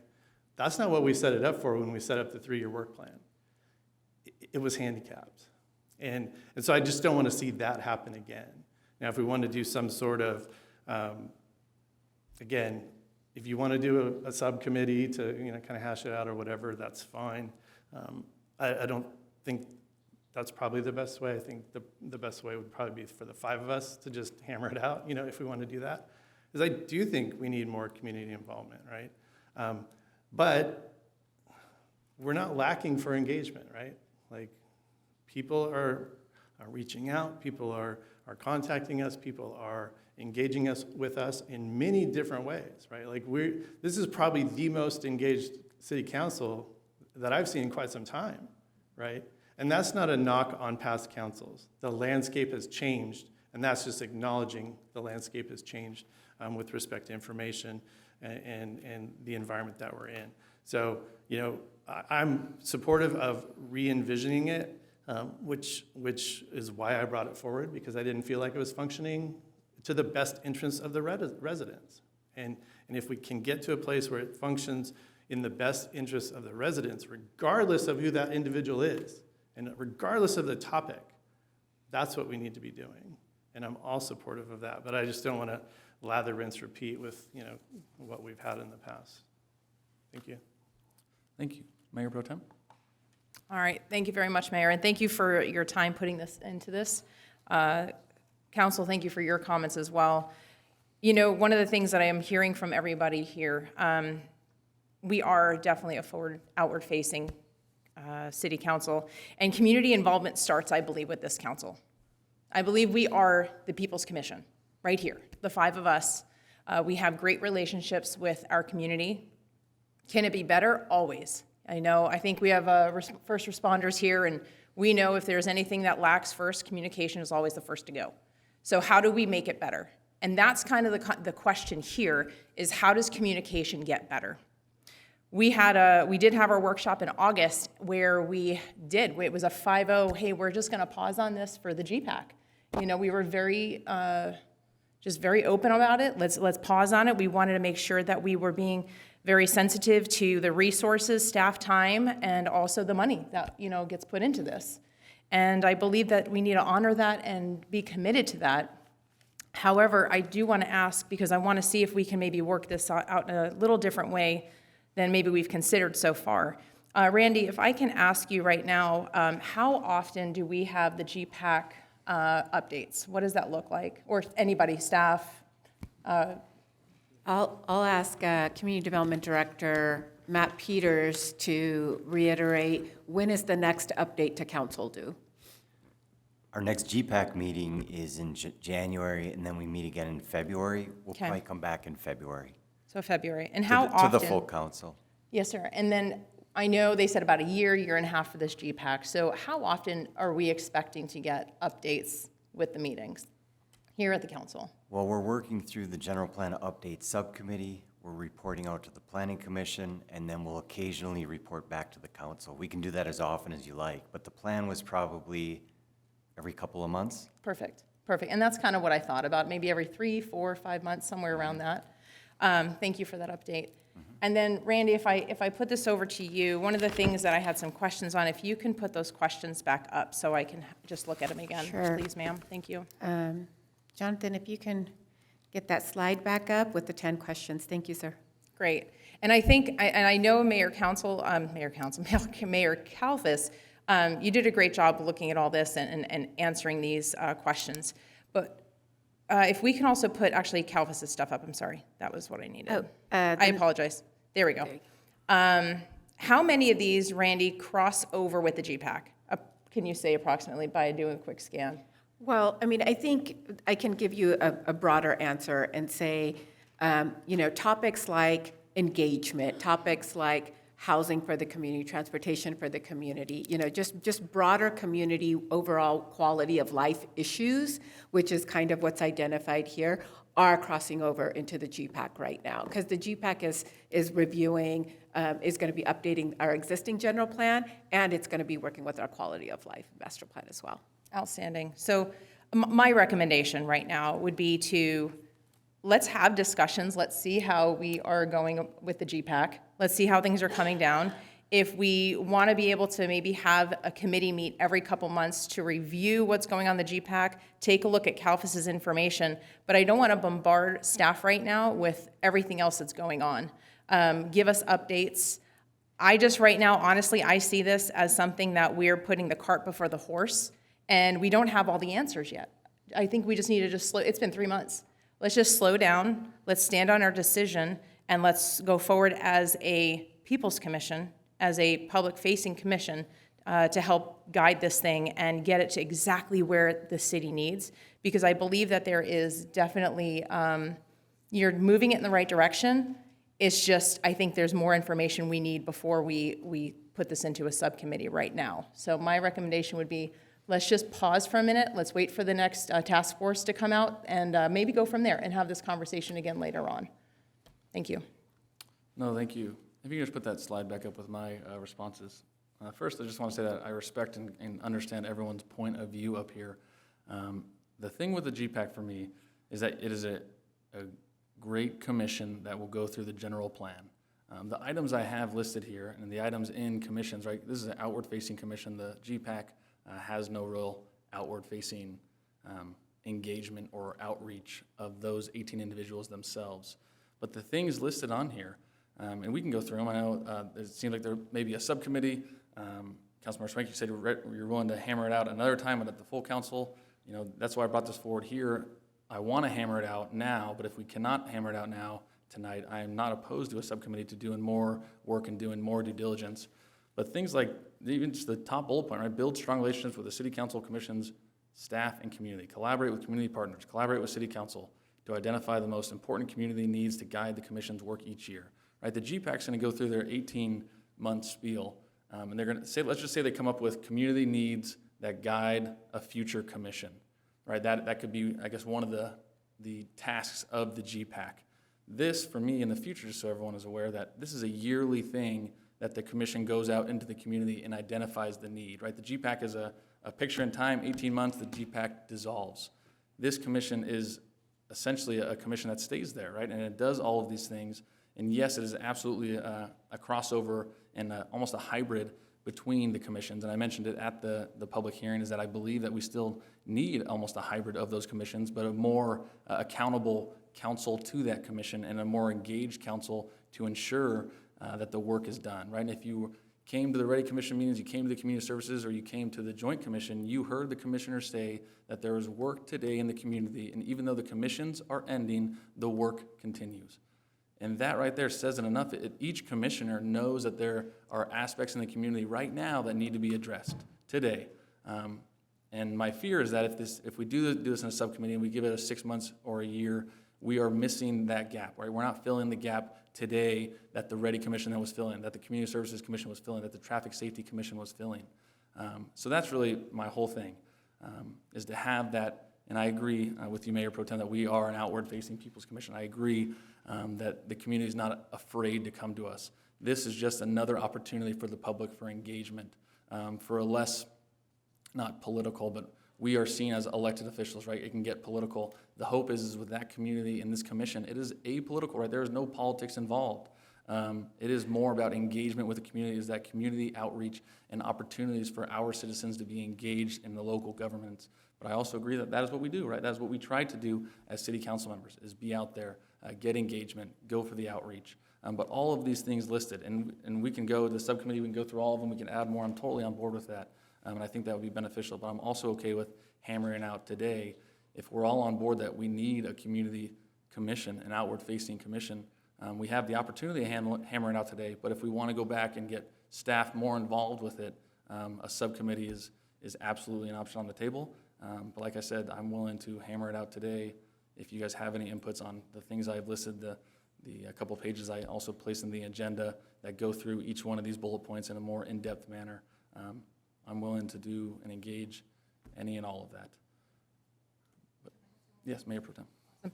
You know, I had the opportunity today to sit with our city manager on an issue. I mean, not really an issue, just an idea. While we have things going in the community, right, and maybe we'll have gaps, or let's call it potholes since we're up here on the dais. Since we have these potholes in these areas where things need to be filled in, things need to be corrected, enhanced, okay? I had an opportunity to sit down with the city manager today and just talk about veteran services and how can we not spend more money, but enhance what the community wants. And my vision was, we talked about a task force, and I'm like, and he kind of explained to me a little bit bigger about what a task force is, and I was like, I don't think we need a task force. I just need to sit down with my community. I just want to bring in people who understand these things, families of veterans, veterans themselves, military personnel, and just have the conversation. And I'm thinking, as we're talking about here, communication and filling the gaps, that's our job. Like, we have an opportunity of 5 of us to have 5 separate meetings to bring in more individuals if there's a concern about a specific area, and then come back and bring that to the dais. That's our jobs. We're obligated to do these things, because if people are needing help, we're here to do that. So I just want to ensure that we're doing that, and I feel that we are, and having those conversations to come back and talk about if there's communication gaps, if there's needing help in the community in any way, we're obligated to do that. So maybe we need to step out a little bit more. Maybe that's areas where we need to step out and go, I need to have a couple more coffees like Matt Ron usually does. So, different things like that. So I just want to encourage us, if we're seeing gaps, maybe in the next couple months, we just need to go fill them ourselves and just step up. So thank you. Thank you, Mayor Pro Tem. Councilmember Ron? Well, I appreciate you bringing up the, Mayor Pro Tem, the veterans issue, and also appreciate you setting up a meeting between myself and Ms. Tate. It was a great conversation, and yeah, I think the end of that conversation was basically, yes, there are some potholes that definitely need to be filled, right? And recognizing that maybe not everything is a city function, maybe we tap into the amazing resources of nonprofit organizations and other folks who are already here helping, and maybe we just help them a little bit more, right? And so I think there are some great opportunities. I would say the only difference, and I'd correct, I guess my perspective on any board or commission is that they're not public facing and for the community. It's a resource for us. That's how it's always been, right? They are there to get tasked with questions that we have when we say, hey, I'm going to do my due diligence on this veteran issue, but I would really like the 5 of you to sit down and maybe hold a public workshop and maybe do this and maybe get a deeper dive and take 3 months of time to review this specific task, right? That's where I see this being sort of a force multiplier for what we as a council can do for our community. That's what I would like to see. And I agree 100% with Stu is, yeah, we don't know where all of the gaps are or the holes that need to be filled right now.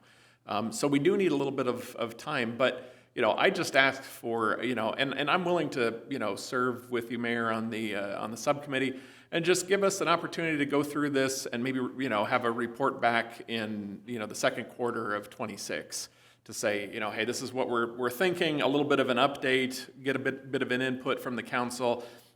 Let's not rush this, let's not force a decision to be made, yes or no, but let's see how this evolves over time and maybe just give it a little bit more hand-holding.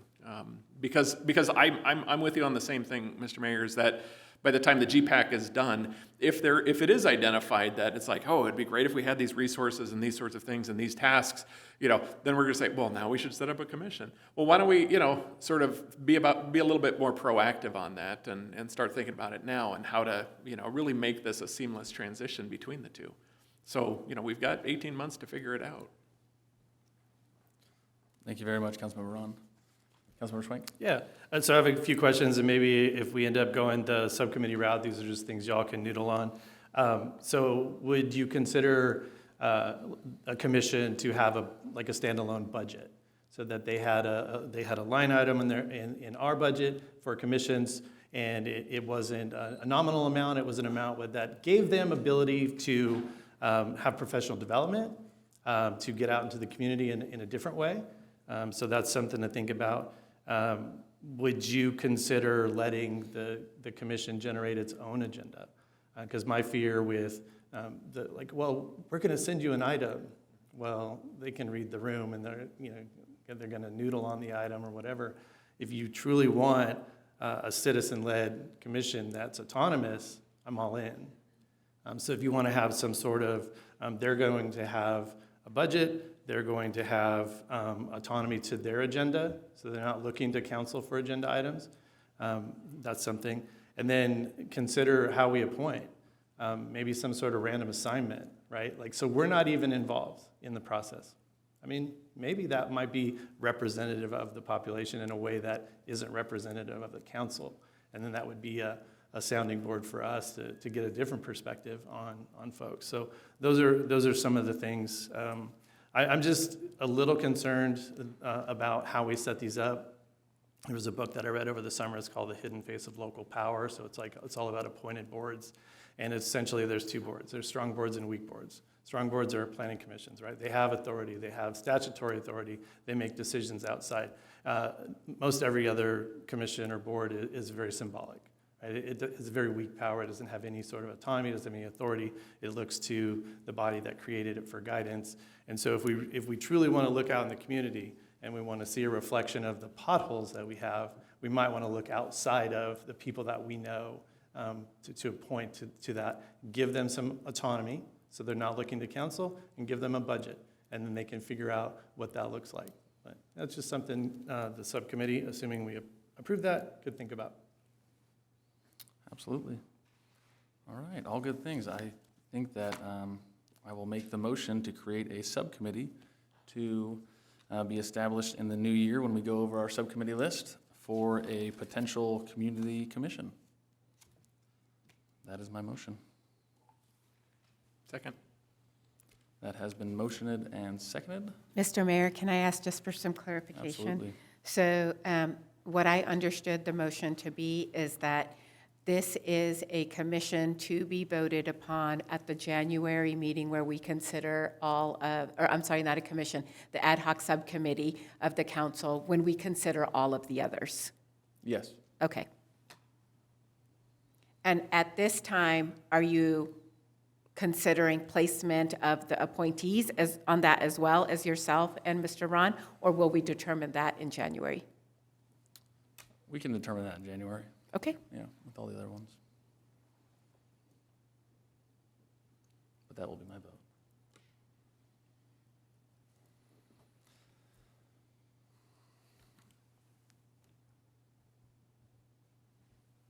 I will give you a verbal yes. It is not popping up on my I believe you are aye, yes. and that passes unanimously. Thank you. All right, we'll move on to our joint meeting of the City Council and Community Services District. And item number 18, appoint the mayor, mayor pro tem, president, and vice president for calendar year 2026. Madam City Clerk, can we have a staff report, please? Mr. Mayor, it is that time of year again. We do this every first meeting in December, where we ask the council to go ahead and consider who will serve as mayor, mayor pro tem, president, and vice president for the upcoming calendar year. The term begins January 1st and concludes with the last meeting in December. I do have one public comment on this particular item. Let's hear that public comment, please. Okay, the one and only public comment is from Mr. Guerrero. Welcome. Welcome, Mr. Guerrero. Good afternoon, ladies and gentlemen. It's my pleasure to address the board on this occasion. I want to thank the City Council at the very outset for a very successful calendar year, very productive, and I think it's important that we build on this momentum of progress.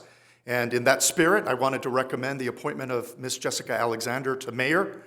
She is a strong advocate for families, traditional values, public safety, fiscal discipline, all important pillars to me personally going into 2026, and important as well to the community at large. Thank you for your time and consideration. Thank you, Mr. Guerrero. Seeing that there are no more public comments, Madam City Clerk, we have a brief staff report, or is that it? Mr. Mayor, that was it. All right. Well, seeing that there are two separate items here, we can entertain the first one first, mayor, mayor pro tem, and we can either do one motion for both or single out the motion and go from there. Does anyone want to start with deliberation and or a motion and a second? I would like to start.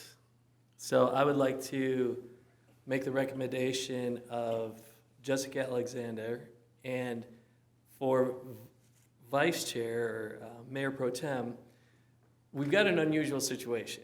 We've got two very qualified individuals, and in years past, the newly elected city councilman would go to the back of the rotation, would get skipped over literally the first time. Unusual because Matt Ron has already been mayor and has been here for 8 years previously. So in my mind, he would be next in rotation. So I would like to recommend Jessica and Matt for mayor and mayor pro tem. I'll second that. All right, that has been motioned and seconded. Let us vote. You're a big man.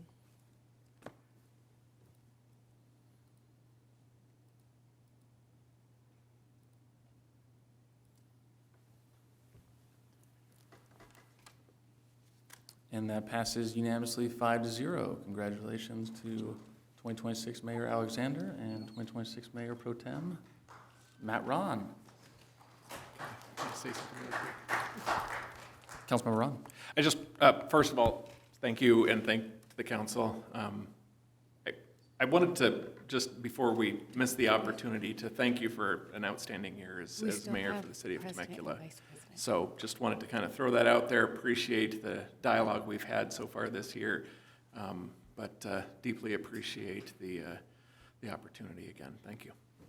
Thank you very much for that, Mr. Ron. Mr. Mayor, we'll now go ahead and entertain a motion for President and Vice President of Community Services District. You got it. Mayor Pro Tem has a comment real quick. Yeah, if I could. Well, I just want to just thank the board. I had some comments here, and I just want to thank all of us for stepping up and acting like real professionals up here. It's an outstanding thing, and I'm just very grateful. I'm very grateful for the four of you. I'm looking forward to an incredible year for our 250th year of our country and the anniversary. And I think we're going to do an outstanding job here working together. And I hope and pray that we continue to work together like this. So thank you. Thank you. Thank you very much. 2026 Mayor Alexander. And we will move on to the President and Vice President for calendar year 2026. And I'll kick it off to current President Schwenk. Thank you very much. And as is typical, the president, TCSC president, would make the motion. So for this next year, I would like to motion for Councilmember Stewart to take the president role, and I will motion for myself to take the vice president role. I'll second. All right. I would like to just make some comments before we vote, if that's okay with the board. Personally, I would like to be on the TCSD. This will be my 4th year on the council, and so far, throughout the tenure of my first term here, the TCSD has been the same president and vice president. I would personally like the opportunity to be on that board, and I think it is time to change up the TCSD rotation. So with that being said, I will ask that you vote no on this first motion and see if we can come up with a second motion. That's all I got. Does anybody else have any comments? Is there anything else that we need to talk about or discuss before you do that? Councilman? Yeah, I mean, just quick, this one was always an interesting one for me because, I've never actually served as a president or vice president for TCSD. So, I guess, and it was always held by folks that had, a very specific passion. Not that we all don't have, I think, a passion for it. Don't get me wrong. I think it's just, it's always been kind of perfunctory more than anything else, and ceremonial in a lot of respects as well. But we all participate deeply in the role of managing TCSD. So I honestly could go either way on that. I would support if the council but also would want to hear from the two nominees right here to see if somebody wants to kind of step aside as well, or if we want to arm wrestle over it, or how that's going to happen. Because I think we all have a passion for it, and I'd be happy to see any one of you serve in those capacities. So happy to continue the dialogue or continue with the motion. Yeah, and so there's a motion and a second on, so we'll have to vote this either way. I've been deeply involved in TCSD for many years, and as well as Stu, you're super passionate about it. I'm a little concerned going into the future with TCSD. We've all been briefed on the work plan, and I want to stay as engaged in that as possible. So I would like to serve as vice president again, and Mayor Kalfas, you'll certainly have an opportunity in future years to do that. And I'd rather not arm wrestle over this. We didn't arm wrestle over the last one, and so we should probably just not arm wrestle over this one. Absolutely. I will just so everyone knows, I will be voting no, and my hope is that we do appoint a new president and vice president. But you guys have done a great job the last 6 or so years that you've both been vice president or president, and I think it is time for a little change, especially with the TCSD work plan that we have coming before us. I think it's important to get new eyes on what is going on in TCSD and what we can do to ensure the future is stable. But you guys have done a great job, and it's just a matter of different eyes on it. That's my only thing. That's all I got. We got a motion and a second. Let us vote on this one and see where it falls.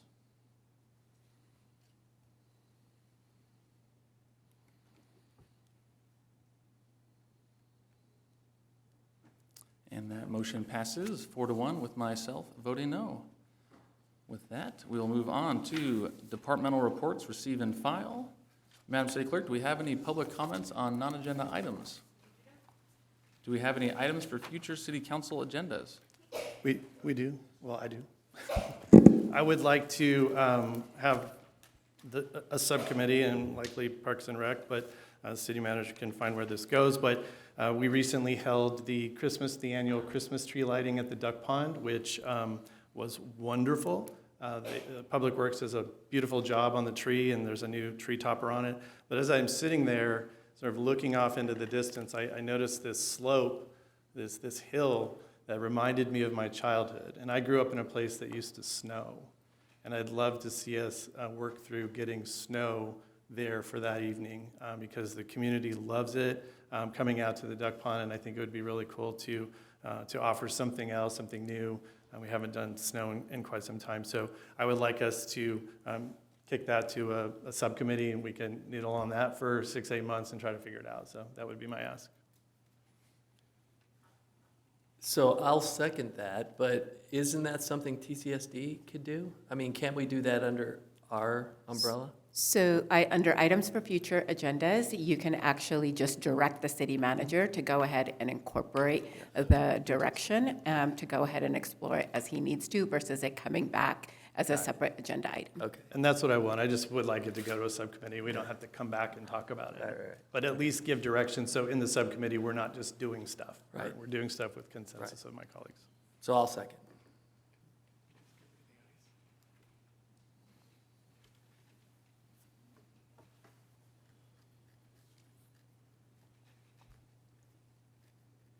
And that passes unanimously, 5-0. Any other future agenda items? Seeing none, we'll move on to city manager report. Mr. Mayor, as this marks the last council meeting of the calendar year, I'd be remiss if I did not reflect briefly back on the last 12 months and all the good work that we accomplished together as a staff, as a city council. As I usually do, my team is putting together a year in review for 2025. I anticipate that to be shared with the full council probably the week of Christmas. That report, always exceeds, over 90, 100 pages of work that we forgot we did back in January, February, March. That report will be agendized in January and something that we're all very proud of and we can share with the general public. And I think it's a testament to working together. I think it's a testament to what we heard from the community. But there was a lot that got accomplished in 2025. And I like doing this exercise, and I think it's important for all of us to read through this and sort of reflect on what we did and when we did it. So look for that in the next couple of weeks. And then, of course, we'll have it on the agenda in January. So with that, I'll just thank everyone for their efforts on the year. Thank you very much, Mr. City Manager. City Attorney report. Yes, Mr. Mayor, with respect to the first closed session item this afternoon, the council approved a settlement agreement with the claimant. Written notice will be submitted to the city clerk as soon as the agreement is completed. No other actions to report from closed session. Thank you very much. And with that, I just want to end this year off by saying thank you to my colleagues, thank you to city staff. This mayoral year was amazing. It flew by. Thank you to the community. A special thank you to my wife and kids for allowing me to go to all the events and put up with all the extra work that this role entails. But overall, I'm just happy with everything that happened. And city staff, I can't thank you enough for all that you did to propel me in this position and to give us all the much-needed resources. So thank you all for a great year. Thank you to the community. We look forward to seeing you at the Great Drop, and we will be back here in the City Council chambers in 2026. We will see you soon. Last one of the year. We are adjourned.